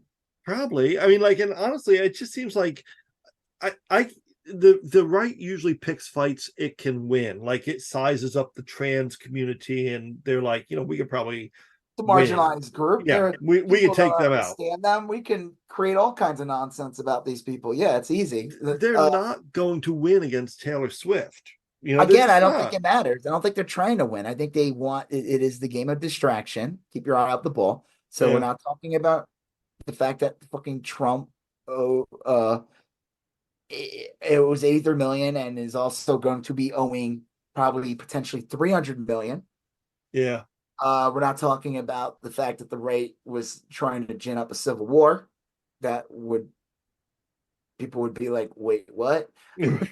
And But it's just it's short-sighted, though. Like, they could maybe distract the population for a couple weeks to not talk about these things, but you still have millions of little girls remembering that the Republicans hate Taylor Swift. Yeah, but I think it doesn't matter because remember, the Electoral College will assure that the True. Republicans stay has a viable candidate no matter what. Yeah. Okay, that's a good point. I don't think it matters. I mean, yeah, it could hurt them in some areas, but again, by the time November comes along, no one's gonna be like, "Oh, remember when I'm not voting for this person because Republicans talk shit about a pop star from January." I mean, like That's it's true. early in the year, like and like No, but it could we'll have prompt like the water wars or something. Like no one's gonna be focusing on that zombie out. Who knows? maybe not, but it could prompt Taylor Swift to do an election drive. Yeah, or a voter registration educate the drive. shit out of her, and she just gets a ton of people registered. Yeah. Good, but I just think like again, I don't know. I don't care. I just think I don't give a shit. I mean, she's like okay. Most thing I know about her is just her being on stage and Kanye coming out. Like, oh yeah. She kind of looks like a dork to me a little bit. Like she's pretty, but she looks like a dork, and that's fine. There's nothing wrong with that. I wholesome. What? I don't her early stuff I don't necessarily care for. I bought her new She's great in Cats. I bought her new record, Midnights. Yeah. I think it's great. I think it's really good. I mean, it's if you have to like all you have bad taste in music, that's fine. You have to like pop music to enjoy Justin it. has the same taste of a 12-year-old girl. He went opening night when the album came out. His daughter's like, Dad, I want to go to the opening night. And he's like, no, I'm not gonna go. And then she gets there somehow and she sees you. I mean, and you're having right, wearing my t-shirt and everything. You're like, I'm supposed to get the tchotchke. Where is it? Free. Yeah, it's good. Her new music's good. Her new music's good. I think she's super pretty. I think. Well, I also like. I mean, like in a again, like I like other music better, but she writes her own songs. She plays a guitar, does like a lot of her own instruments. I mean, I can respect that. I don't deny that. I just think it's funny how the right wing outrage machine is just fill time. The people who vote for people like that don't give a shit. Right. Well, they don't care. They don't care. They don't care if they want to like make sure abortion is legal and some trans person can't go to the bathroom. Like they don't give a fuck about if the Republicans are talking about Taylor Swift. They don't care. Yeah. Well, we have two other things kind of like lumped into this group, and they're not like exactly a great fit, but one is kind of a better fit than the other. There's a reporter out of a CBS station in Miami who interviewed Republican Congresswoman Salazar. Maybe I can find this. I should just play it. It's really good. It's a real brief clip. The guy, you got it? Go ahead. You can explain it. The guy is real good. He's just like a regular, like local. Facing South Florida with Jim DeFeed on CBS News, Miami. So Rep Salazar is a Republican, and she was talking about. She's like proud to bring all this new infrastructure supposedly to Florida, but Jim DeFeed, I'm assuming I say his name. Isn't having that. He just here. Last month, you were at FIU and you presented a check for $650,000 to help small businesses at FIU. But you voted against the bill that gave the money that you then signed a check for and handed and had a photo op, the Consolidated Appropriations Act of 2023, right? You voted against that bill.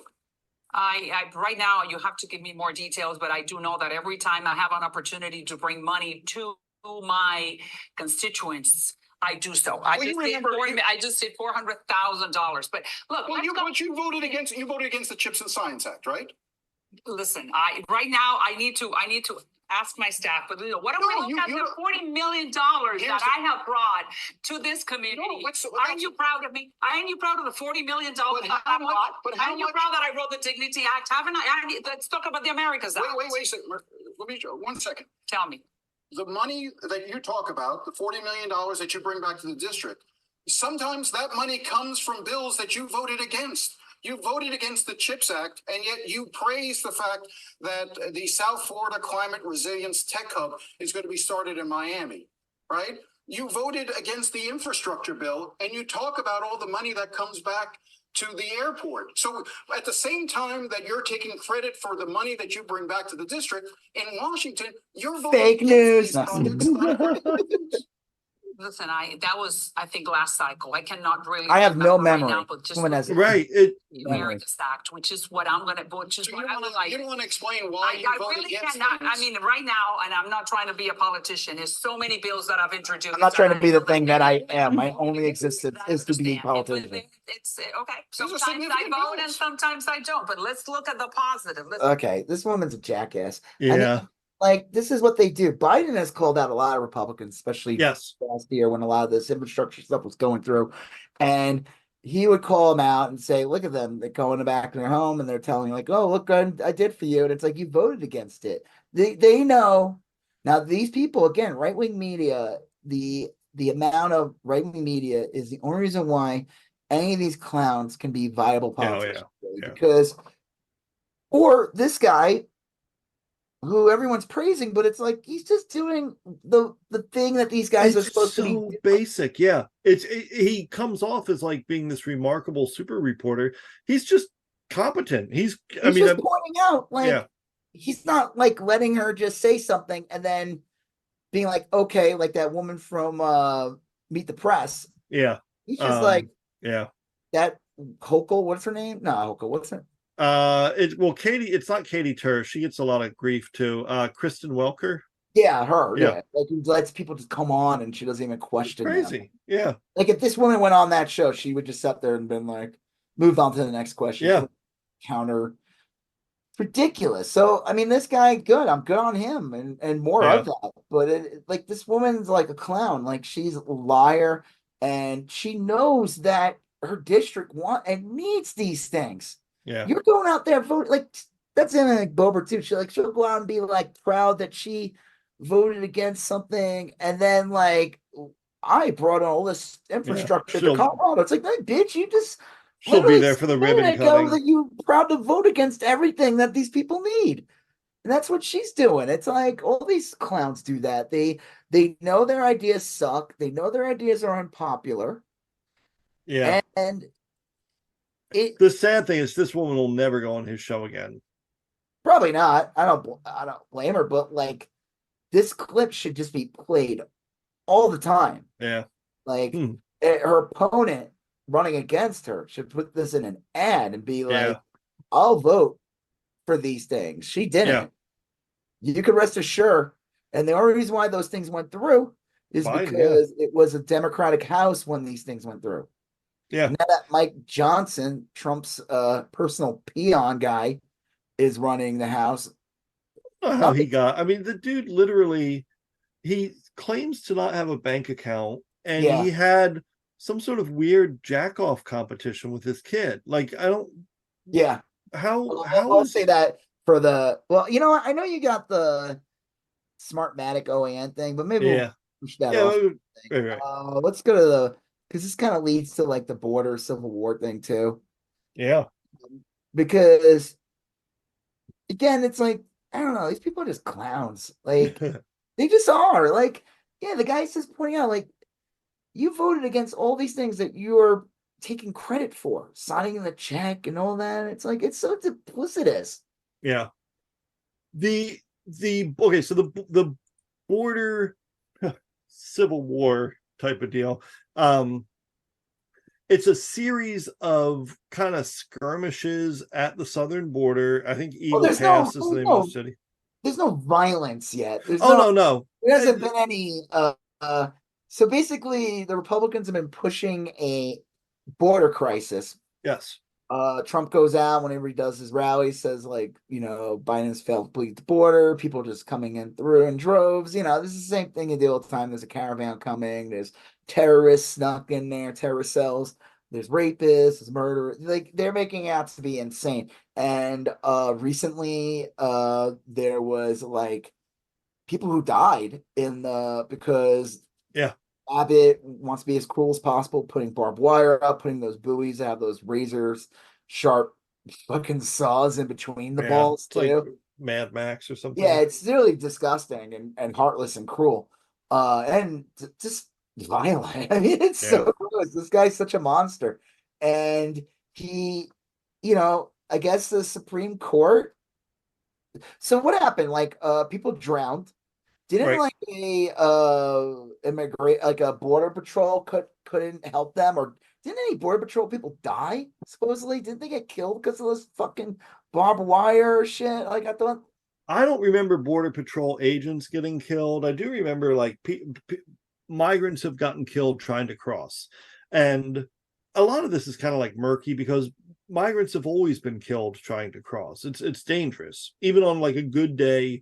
Without these things, it can be dangerous. I mean, you walk a long time. There's, a lot of these people are kind of tired and maybe not in the best condition anyway after their journey. And then they have to like swim across the Rio Grande or whatever. I mean, it can be difficult, They've been cutting through to make arrests or rescue migrants from drowning. Right. To do their job. And so Supreme Court put a thing in saying you got to take down.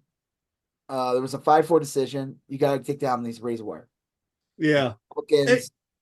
What? I think the nuance, because like a lot of people have said, like, how can Texas do this? Well, I didn't get to. Well, okay, good. So, I was going to say, I think the Supreme Court said that the United States Marshals can cut the razor wire. Well, they basically said you have to take down the wire. Actually, did they say that? Yeah, they did. They did. Okay. And the Republicans are like, all of a sudden, we're sending our National Guard down. All right. All these governors from different states, from Oklahoma, that fucking one lady who slept with Corey Lewandowski. Yeah. That fucking lady from North or South Dakota. Kristi Noem. Yeah, like these fucking clowns were like, all these Republican governors like, we're gonna send our National Guard down there to fight the evil federal government because they want. See, the thing is, this is the whole thing about the border. Actually, the federal government run by Biden. They want these illegal aliens to get in because then they're gonna vote for. They're gonna thank Biden and vote for him. And it's like, wait, what? These people can't vote. So that argument already, like, they're already in fantasy world. That is literally their argument. They literally say that. They say that Biden is opening the door so that migrants can come in and vote in November. You remember what it was like voting in Texas? We have strict voter ID laws in Texas. Yeah. Real strict. You have to show an ID. They make it so hard to get a Texas license. When I moved there, it was like a 3-4 step process to get a Texas license and license plate. They make it so difficult. Yeah. You have to go to like 3 different buildings. You have to get this inspection, get this like paper. The paper cannot be bent. Yep. I couldn't believe it. I was like ready to go in there and get my stuff. They're like, nope, you got to do this, this, and this. And I was like, what? It took us like a month to get our shit. So, and we were just moving from California. Like, this wasn't like, moving from another country. So Texas makes it very difficult. So they're pushing this fairy tale that the Biden administration wants all these people to come in and that so they could cause crime in your streets, and that Jason Aldean guy will get real sad and sing a song. Like, so they're crafting this fairy tale that all the National Guard from these different right-wing states are going to come down and they're going to hold the line, protect the barbed wire. Ted Cruz is like posting that, like, he's done that too, where hands off my guns or whatever. Yeah. It was the same thing with the barbed wire. And I was like, oh my God, this guy's such a fucking piece of shit. Like, they were all pushing that. So basically they had till like Friday to take him down. And I don't know, they still refuse to, but I think they moved on. They're all attacking Taylor Swift now. So supposedly they were going to start Civil War II. They were making all these ridiculous things. And reality kicked in, and they were like, wait, so, well, first of all Biden would have to do is, if Oklahoma sent its National Guard, if North Dakota sent its National Guard, Biden would just have to federalize them. Yeah. Literally, I think like he could just go, okay. Yeah, that's how the National Guard works. Is Here's the funny thing about the National Guard. I don't know what everyone remembers, but during the Iraq War, George W. Bush would if you sign up for the National Guard, it was a back door into being sent off to Iraq. That's why they call it the National Guard, not the Texas Guard. You know, right? Exactly. That's why it's funny. But George W. Bush sent in National Guard people to go fight in the Iraq War. Yeah, like they used that as a back door, and so the idea that there's this Oklahoma militia or something, or this Texas militia works on the leadership of General Hot Wheels Abbott. Right. Like, the fuck out of here. This is so stupid. My favorite, I sent you that. There was like some Facebook thing where someone was like, if we succeed from the United States, can I still get my Social Security? Yeah. I love it. Yeah. Dumbass boomer. Yeah, you will get nothing. I mean, it's just ludicrous. No, and again, I'd say like Texas acts all tough. The minute there'll be some kind of environmental disaster or crisis, Greg Abbott will have his hands out to Uncle Biden and begging for money from the federal government. Well, I mean, honestly, the first time, if history is any guide, if Texas declares itself its own country, and it's an oil-rich land, and there's a lot of brown people that live in Texas. And it's going to be about 10 minutes before like F-15s are flying over Austin, dropping smart bombs. You know, I mean, we've seen this story before. Yeah, they will be pumping that oil directly into John Kerry's plane, by sunset. John Kerry. Yeah, well, they always get angry that John Kerry flies in a plane. Is he in the Biden administration? I think he's like a special climate envoy or something. Oh, he's not like part of the administration, but he does stuff. Okay. Yeah, I know what you mean. They always want to call out like, look, see, this person used a car once. Right. Yeah, they get all worked up over that. But no, that's funny too. But I mean, the whole thing is a clown show. I guess, people are like, well, what's going on here? How come Biden is still allowing it? I think they're just like, you know what? They're all focusing on Taylor Swift now, the right wing. Yep. No about this anymore. They don't care. It was a weird thing that one person said, am I going to get my Social Security check? And they're like, no, you will not get your Social Security. You will not. And that guy was like, fuck that. You're going to want to sit down when you hear what happens to your Obamacare. You're going to that's my favorite. That is like a classic right-wing chud being hit with a heavy dose of reality, even though that guy probably voted for Trump every time he could. This guy said, I guess this was when Trump was president, and he was trying to get rid of everything Obama. And he said, I don't care about my Obamacare, but you better not touch my ACA. Yeah, right. And people were like, come here, honey.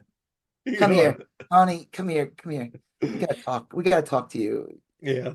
You're very dumb. You're not smart. You're like a simpleton. It's like that scene in that Key and Peele skit when they make the and that guy. My name's Lamar, and the studio hires me to drop a deuce. Yeah. That one guy, he's like, you're simple. You're not very bright. You're very dumb. Like, just have him talk to that guy and just be like, you just took two nouns, electricity, gremlin. You are dumb as fuck. Yeah, like the ACA is what you have. Yeah. Obamacare is a thing the right used to attack you so that you would lose your ACA. You know how all your prescriptions together now cost $15? That's Obamacare. Do you remember that? I sure did. I love Obama now. Yeah.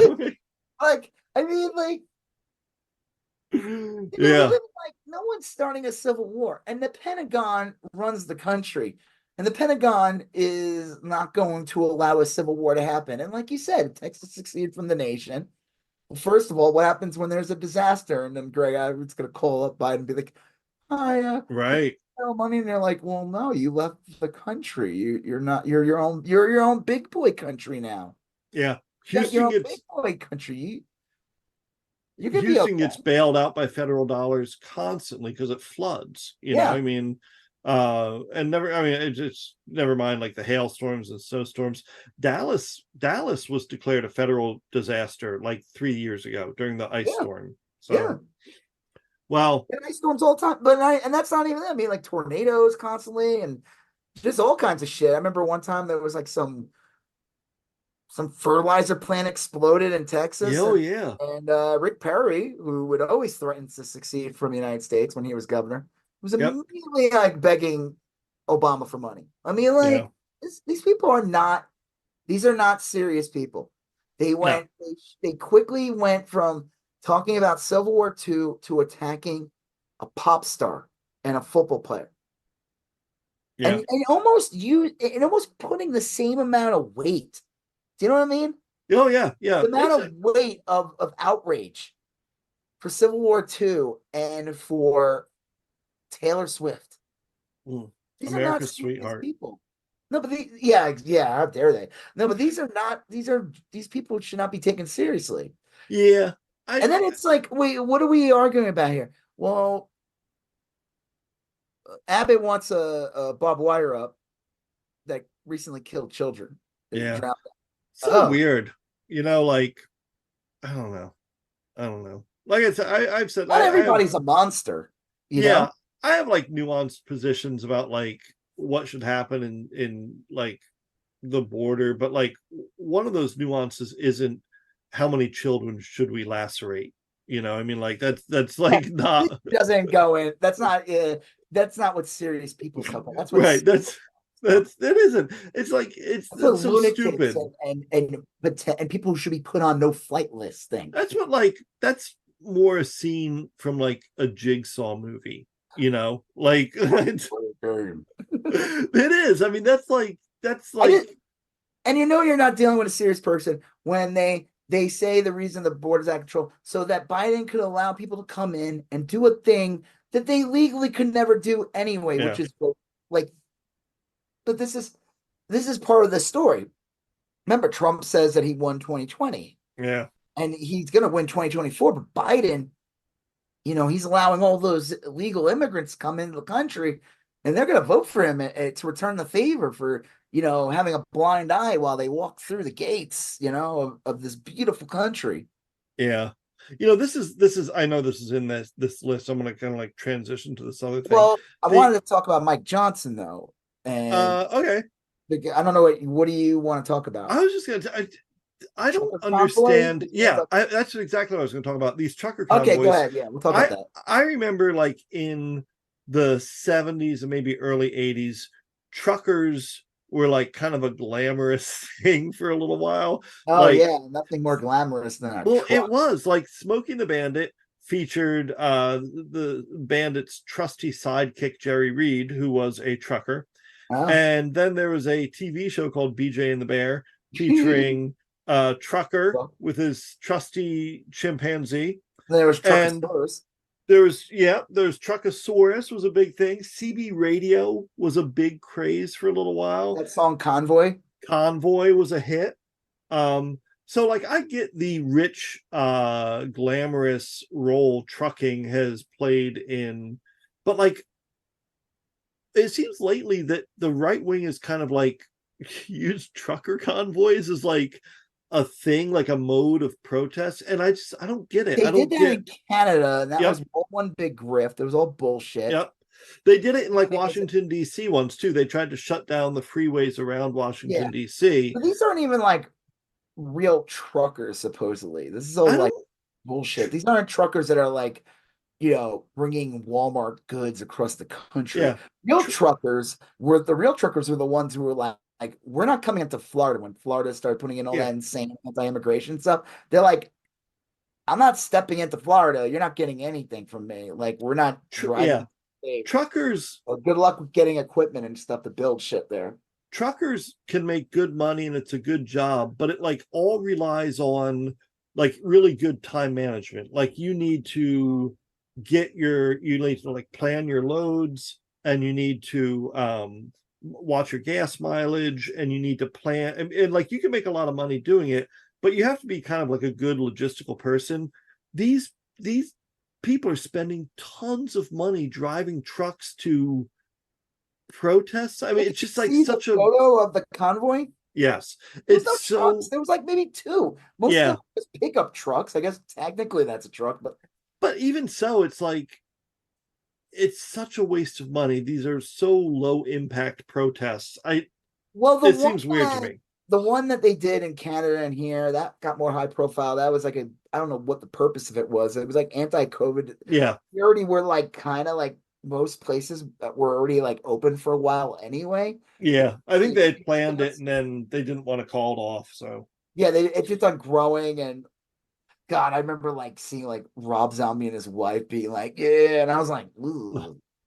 I am the Astro Creep. Yeah. Yeah,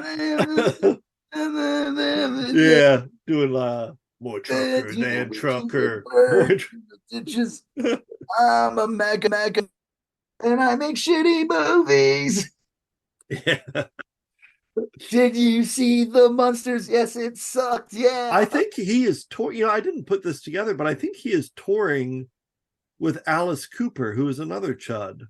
Yeah, Alice Cooper is one of those weirdos where he's like, oh, he's beloved and he's been around for decades. And then he talks about his politics, and he's like, yeah, I played golf with Trump tons of times. You're like, ugh. Yeah, it is weird. It's like you see a dude with a parrot and you're like, oh, cool, a parrot. And then, but the parrot just tells like racist jokes. You're like, fuck. Oh, parrot. N-word. Right. Oh, exactly. Never mind. Oh, shit. Yeah, but like, okay, so this one truck convoy, though, I think they try to make it a bigger deal, but it's like a weird religious cult. It's much smaller. They went down there. I don't know what they did, but I sent you the video. Yeah, so like, weird. The woman that was like running it, and she sounded completely off her fucking rocker. They're so out to lunch. It's like, yeah. So I think it amounts to nothing. Again, I think no one gives a shit more. I see Greg Abbott tweet. I don't think it's getting attention. They're not going to start a civil war over Greg Abbott not even want to take, lacerating children in the rivers. Like, so gross. Like, wait, why are you starting a civil war? Because they want Bob Wire up to kill children. Wait, aren't you the pro-life people? Yeah. Shut up. Who would Jesus lacerate? Yeah. You namby-pamby libtard. Jesus, you misunderstand him. You were like, yeah, you just want these children to get in the country and vote for Joe Brandon. Wait, what did you just say? Everything you just said makes no sense. Yeah. They're like, yeah. Wow. Yeah. There's a basement in the Alamo, and they got a sex traffic operation going. They're doing pizza slavery. They got a pizza basement in the Alamo. God. And they got Hillary Brandon. Well, these kids vote for Joe Brandon. Okay, so you were going to talk about Mike Johnson. The whole thing about this whole border thing is complete bullshit. Yeah. Is because Biden's like, hey, I have a thing. I want to strengthen the border. I want to do all these things you want. Let's do it. And they're like, oh no, we can't, because Trump says we're not allowed to. Trump says that he wants the economy to crash, and he wants the world to explode, and he wants the border to be completely out of control, so that he can win presidency. So sorry, we can't help you. He did some interview recently, and he's talking about like, oh well, he's his own person, but then he was like talking about he was on the phone with Trump. Yeah, it is all like in the same sentence. He's like an unelected official, under indictment. Right? Even the state he lives in, right? Like he's like barely elected. No, he's yeah.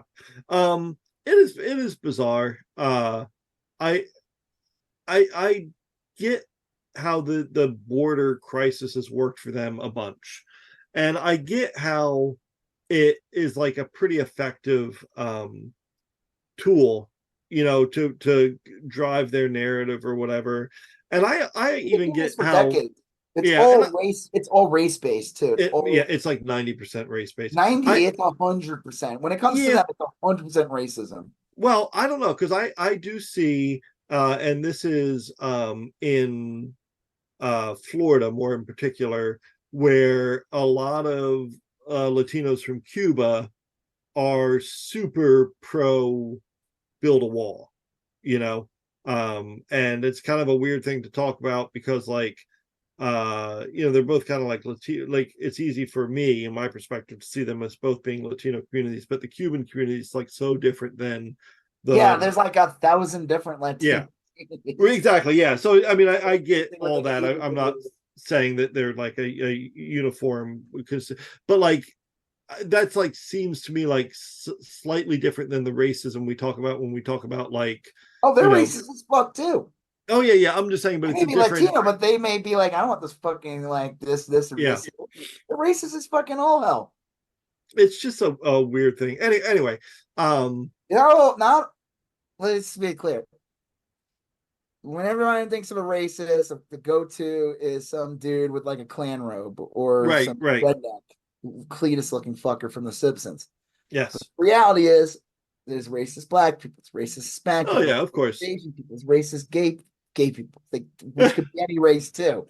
Like, there's tons of racist women of all races too. Like, we just think of the classic like like dumbass Cletus who doesn't understand things, and that's why he's racist. When it's like Tom Cotton. That's who I usually think of. Like, when I think of the Tom Cotton's like what, a Harvard graduate or some Yale graduate. Like, let's talk about so like I said, that's another reason why the border thing's bullshit, because it's the Republicans have no interest in actually solving it. The border crisis, when the border crisis will go away? Trump's president, and he's not running, and he's not running ever again, because same thing. I hear that same thing with Israel. You'll never hear about Israel again if Trump became president. Not because they'll stop killing Palestinians or anything like that. It's just because you don't hear about it. It won't be. You won't hear about it. It'll be an issue that will not get brought up ever in the United States, or at least it will be, but not in the mainstream. Yeah, they'll be talking about like Trump's new tax scam that like just depletes all resources completely from all. You have to go down to the post office to cash your NFT checks. Like, yeah. Well, like, none of these outrage things will be an issue if he, hopefully he doesn't. Yeah, that is true. Because Trump forgot all about the border for the 4 years he was president. Well, the border was amazing when he was president. We talk about it. Israel was amazing too. That was no issues in the Middle East. We didn't have any conflicts. It's not like he almost didn't start World War III in January of 2020. For that, like, he almost started. When they bombed part of Iran. They killed like Soleimani or something, some big higher up. He wanted to nuke a hurricane. Well, I don't blame him. I mean, what more powerful than the hurricane? Yeah.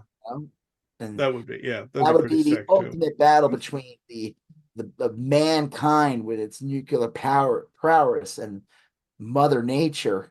It just sounds like the plot of like one of those Emmerich movies or something. It's fucking dumb. Sharknado 6. Hurricane. You're gonna bomb the Sharknado. Or he pulls out a marker. He's like, I said the hurricane is going this path. Oh, Jesus. That was, No, Trump, Mr. President, we told you it's going the other path.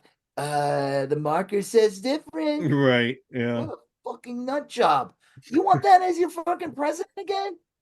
What a fucking nut. Absolutely unhealthy, like, for everyone. There are some.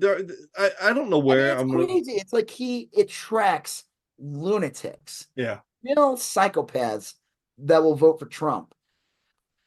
Just be edited. This dude, I've been trying to like talk about this.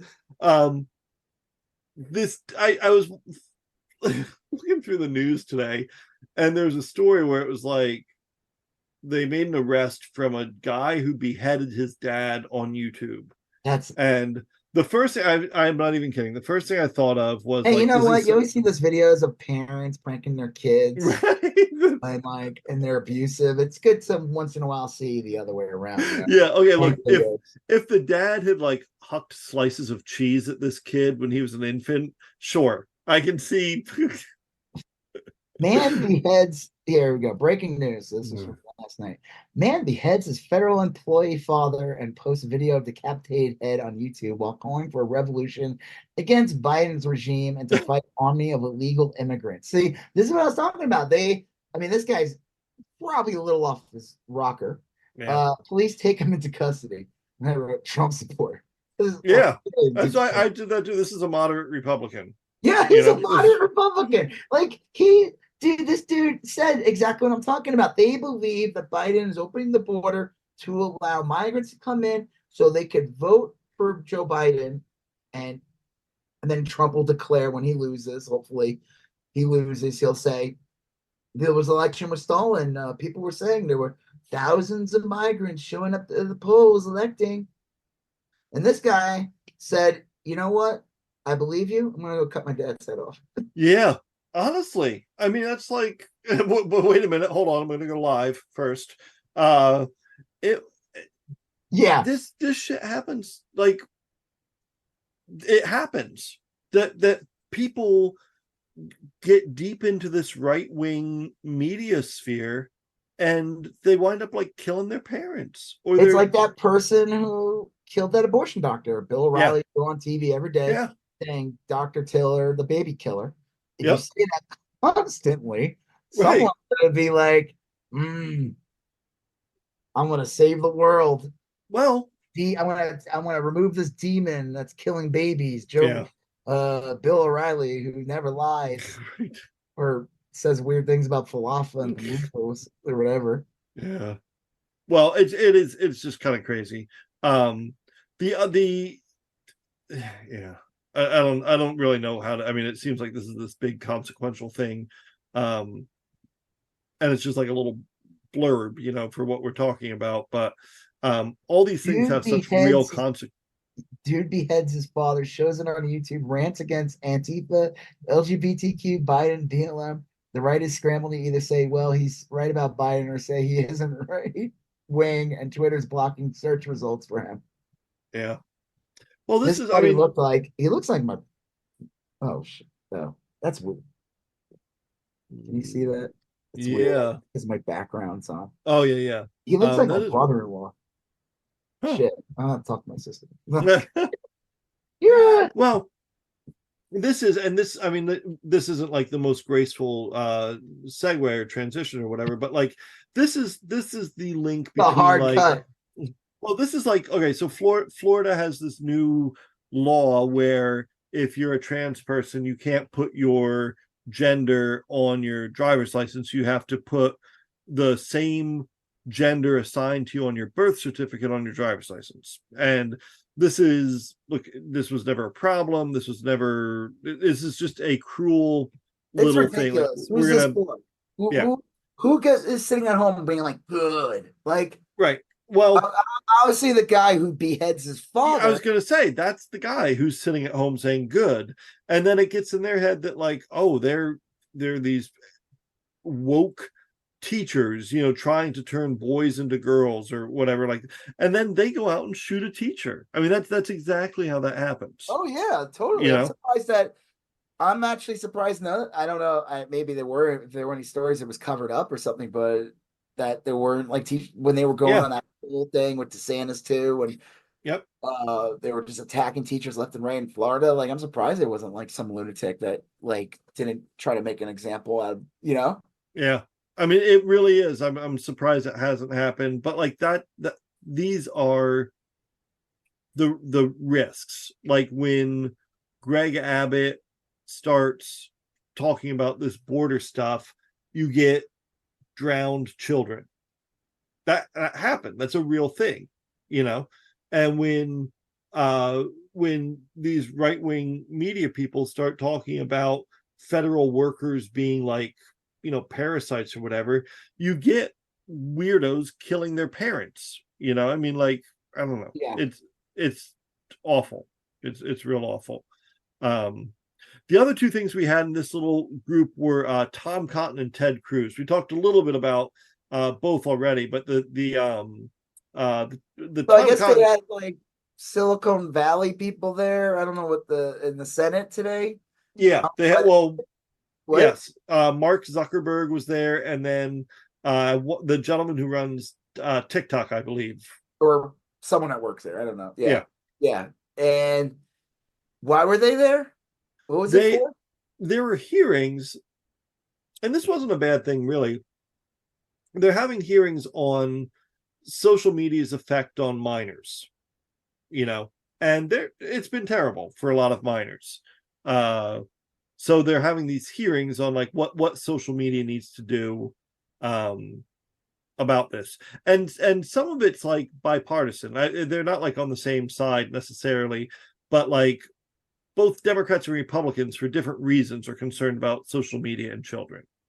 So Ted Cruz goes on this whole bizarre, like, suck up to the camera, attacking Mark Zuckerberg, which I'm fine with. Go ahead, go attack him. But like Ted Cruz is like full of shit because he has no problem supporting confirmed rapists for president. Right. Yeah. Like, so who would walk in on children at beauty pageants getting changed, like young, really young women. Like, I think they were like preteens or something. I don't know. Yeah, like 12 or 13. Yeah. Like he would walk in on that.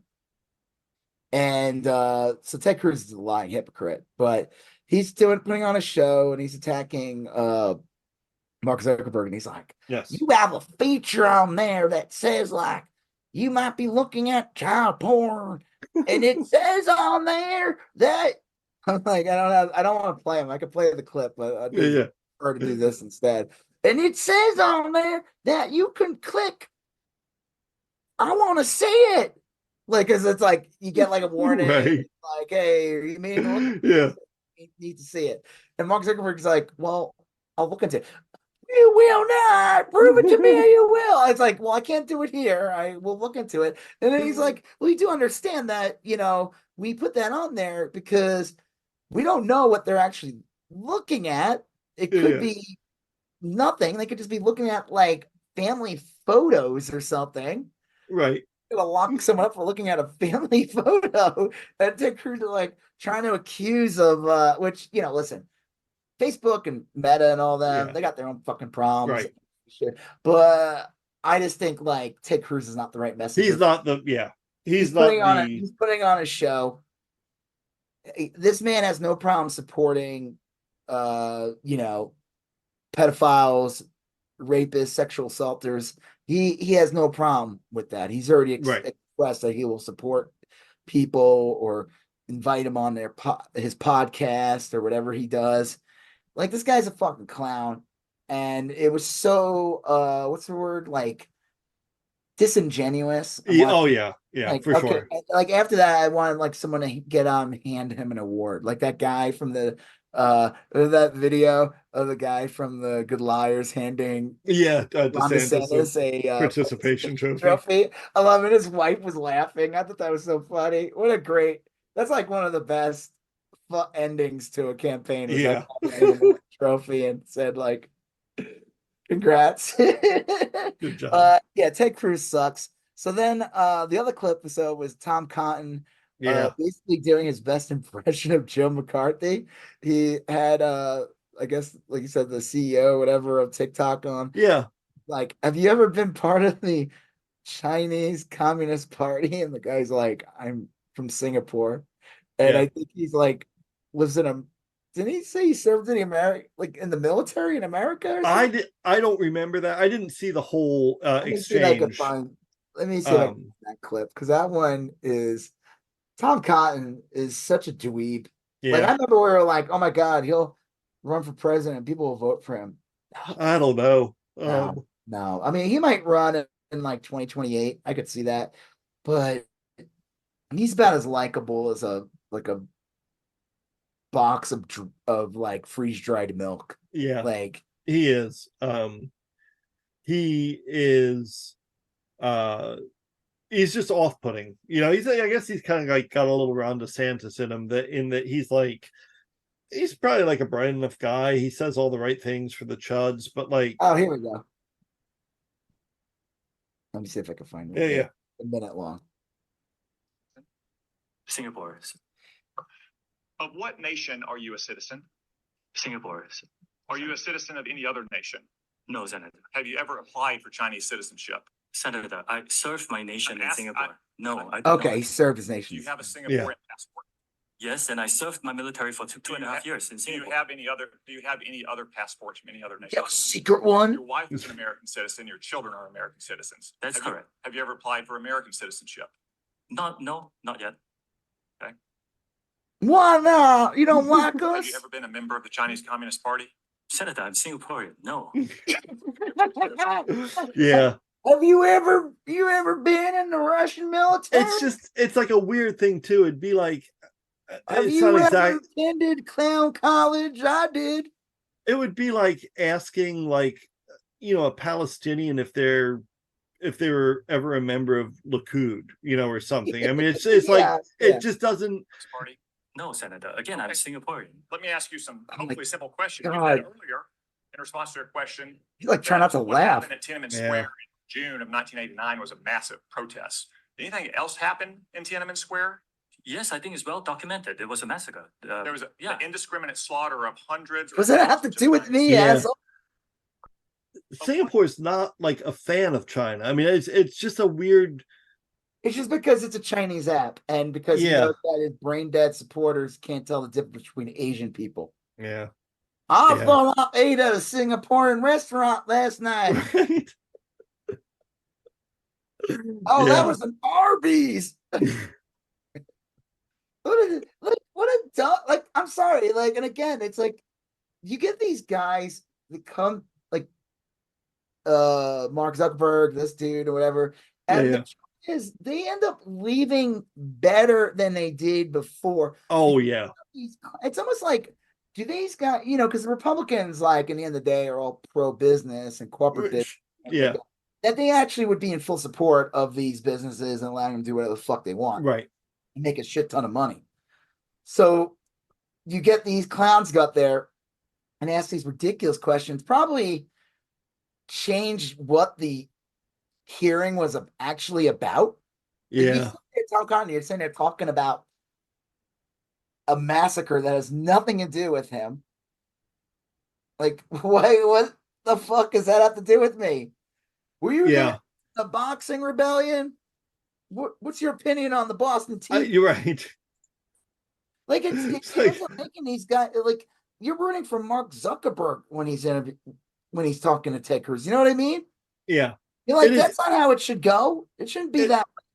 I don't know why people go to these hearings. If Republicans are running them or They're whatever. probably like, this is good for me. I end up like looking. I don't have to really even say anything, like, because these fucking unhinged morons ask me these dumbass questions. It was viral on the internet, and I end up looking like a normal everyday. Yeah, a sympathetic person. Yeah. Wow. Yeah, TikTok CEO. I'm from Singapore. Tom Cotton. So you're Chinese?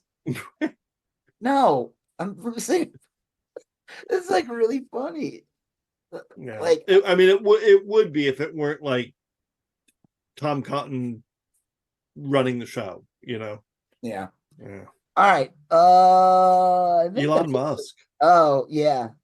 So Elon Musk, two things. Yeah.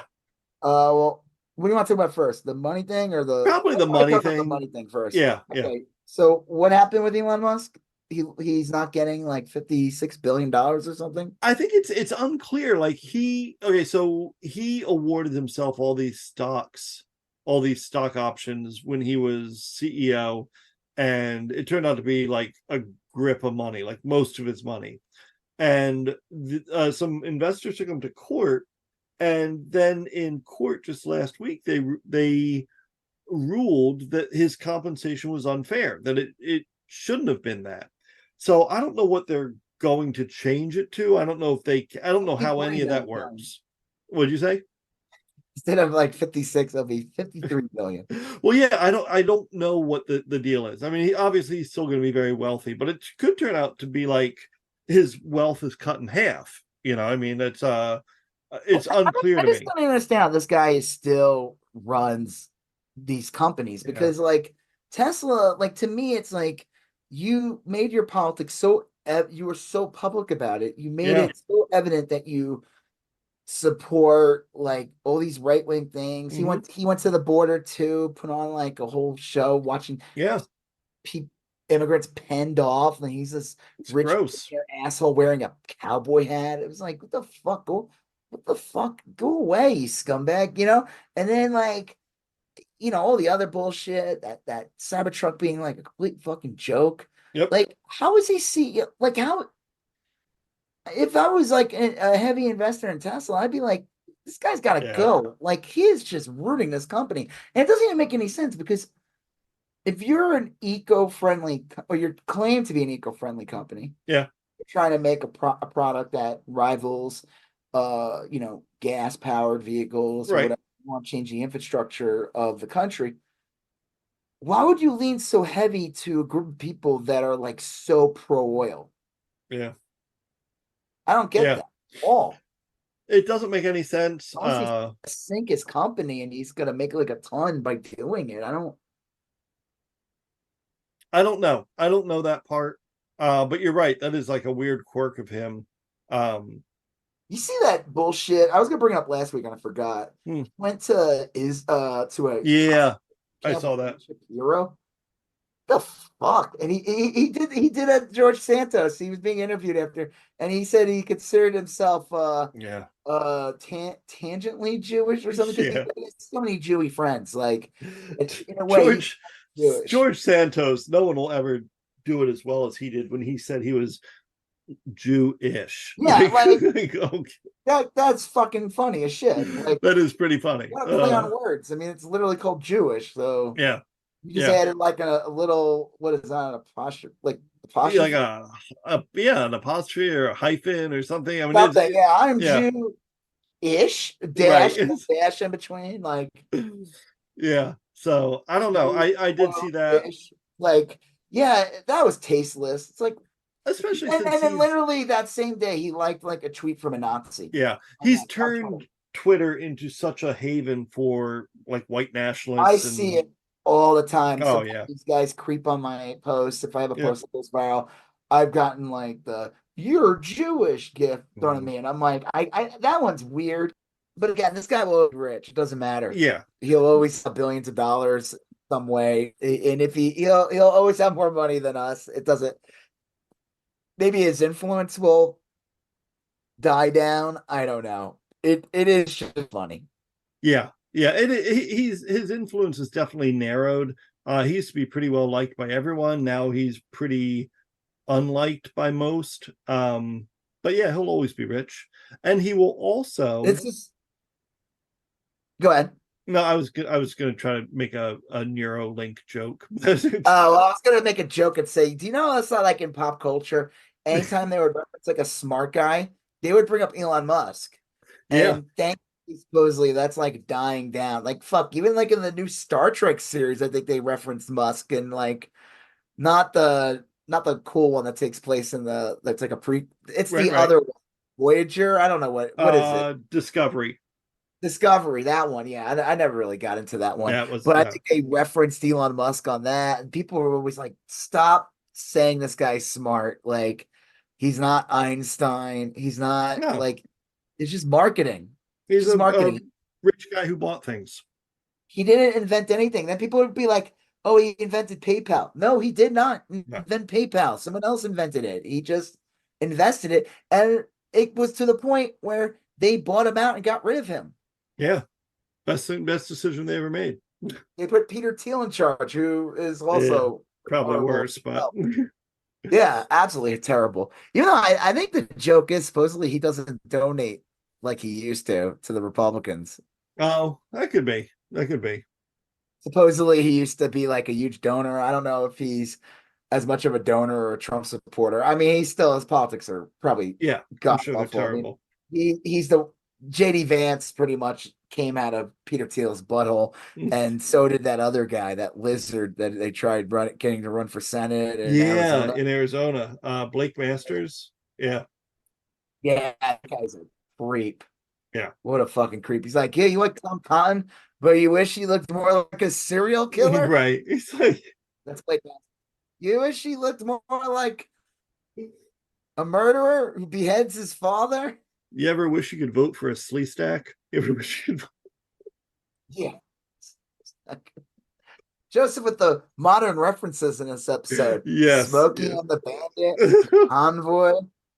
Yeah. Land of the Lost. Well, you referenced something else. MASH. On Golden Pond, the early reference. Yeah. Like, I think just basically telling you he grew up mostly in the 70s. Yeah, I think honestly it was Netflix did that series on movies from the 70s. I've really been into that. I've watched like a ton of them over the last week. So I'll have to look into that. Yeah, that's probably what it. All right, so you know what? Maybe if I had a chip in my head, it would remind me more to do more things, like watch 70s films. So that's the one thing that Elon Musk has been trying to sell for years is this Neuralink thing. And I guess like he was getting tired of having chimps' heads explode. So they finally got a human to sacrifice their life for the cause. Why would you get a chip in your head? I have no idea. And these are all the people that are like terrified of well-tested vaccines are like hankering to get a chip put in their head. I don't know. I don't even know the advantage of it. The advantages of it seem to only be like something that an Alexa could do, you know? I mean, it can like turn on your device. I heard that it could help disabled people or people with like prosthetics, maybe, but like I get that. Like a cochlear implant is basically like a low tech version of that, and those are pretty useful devices that help people. But you didn't pay for your premium subscription for your Neuralink, so your frontal lobe doesn't work this month. Yeah, I mean, would you like to pay for the premium subscription to your brain? Well, being that I have no frontal lobe, I can't operate anything. It's gonna always be. We're both here. It's logging you out all the time, telling you to re-enter your password. That TikTok of the guy who got the free version, and the song keeps coming up. Commercial. Speaking of which, I just Amazon. I watched a movie, Prime. They started putting commercials in. Horrible. I've heard they've done that. It's awful. It's awful. I tried watching a movie last night. It's like worse than Hulu. Yeah, I watched. Hulu's nowhere near as bad. It's like an hour and a half, 20-minute movie, dumbass movie I put on. There was like 12 breaks. Yeah, I watched something. I forget what it was. You and I talked about it, and I watched a version of it with commercials, and it just destroyed the viewing experience. It was on Paramount. I watched. Oh, you're talking about Die Hard, but I'm talking. Yes, it was Die Hard. Yeah, you're right. It was. But I'm talking about Amazon Prime has basically changed the app. Amazon Prime now. Yeah. Prime, unless you pay for premium, has commercials now. Yeah. They're like, I turned it on yesterday, and they're like, I got a thing that said, you want to have ad free? Pay $3 more. I'm like, are you fucking kidding me? Those hobbits don't. I mean, I know it's only $3 more, but what? Those hobbits don't grow on trees. Supposedly that is the reason why they're doing this. They lost so much money on that shit. Yeah. I wonder if there's even going to be a season. I haven't seen any mention of a season 2. I think they're so far into it they have to, you know. I don't know. I don't know, man. I liked it just fine. It was just not. I mean, if it doesn't happen, it doesn't happen. Yeah. What? I liked it just fine, but I liked Willow better.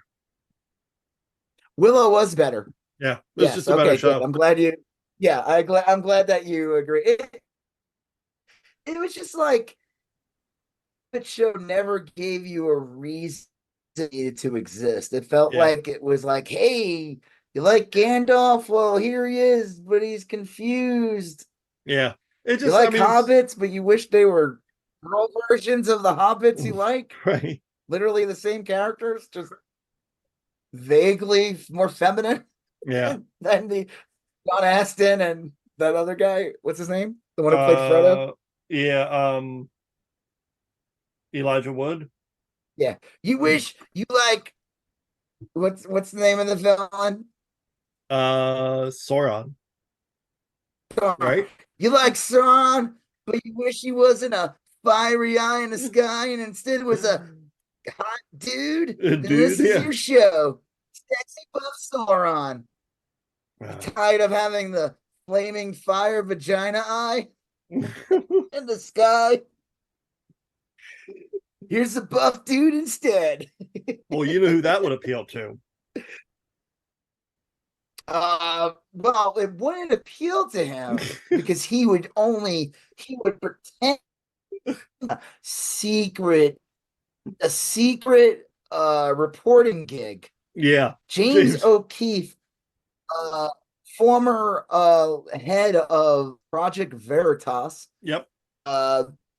Which was insanely funded by all kinds of right-wing groups. Yeah. He put out a bizarre tweet this morning that sounded like he was going to kill himself. It really did. Yeah, it was a big, long tweet. Right? It was bizarre. Yeah, he was talking about how he's not afraid to die. He's had a good life. It was a weird one. He talked about how he had a good life. He wasn't afraid to die. He doesn't know what's going to happen, but there's going to be a story tomorrow. And he made it look like there's going to be a negative story about him and that he might take his own life. And that's not what happened at all. What really happened is he once again pretended to be a gay dude on Grindr and got a low-level White House staffer to go on a date with him, where he got the guy drunk and then he talked smack about Biden. I mean, it was like a super underwhelming. I swear he did that a couple of months ago. Oh, he did that with like a guy who worked at Pfizer who was also gay. Yes, he and a lot of people have said that on Twitter. They said that this is becoming a pattern where James O'Keefe pretends to be gay and briefly dates a dude to get a story, and the stories are almost always very underwhelming. The James O'Keefe thing, it's hilarious for a bunch of reasons, but like you had said, I know we've had a kind of a fuzzy internet connection for a second. He has just repeatedly had these scoops where his whole shtick is to pretend to be gay, pick up a guy, get him really drunk, and then have him spill these kind of minor secrets. And people have started to catch on to it. A lot of people on Twitter have just commented that this is his shtick now. I don't know. It's hard to believe he was ever like a force in right-wing media. And now he's basically doing really low-level kind of like Craigslist scams to get minor stories. And that's it. That's his story. It's weird that he specifically goes on like Grindr, right? Yeah. Yeah. He's been on Grindr. I think he did one on like Tinder.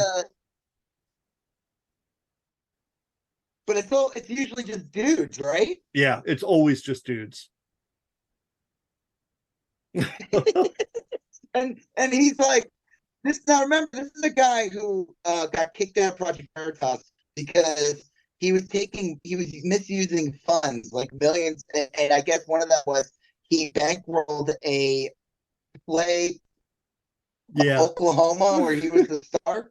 Yeah, So well, I mean, it's some musical man has a propensity for musical theater. Yes, and goes on these secret missions yeah. to capture gay dudes off their guard. Yes. We're just gonna wrap this up. So I'm Rob Israel. I'm Joseph K. And you still gone about that. Thank you for listening to You Still Going On About That. Please like, comment, share, and if you haven't done already, please follow us on Instagram, YSGOAT, Facebook, YSGOAT, and Twitter, YSGOAT. Thank you, and have a great day.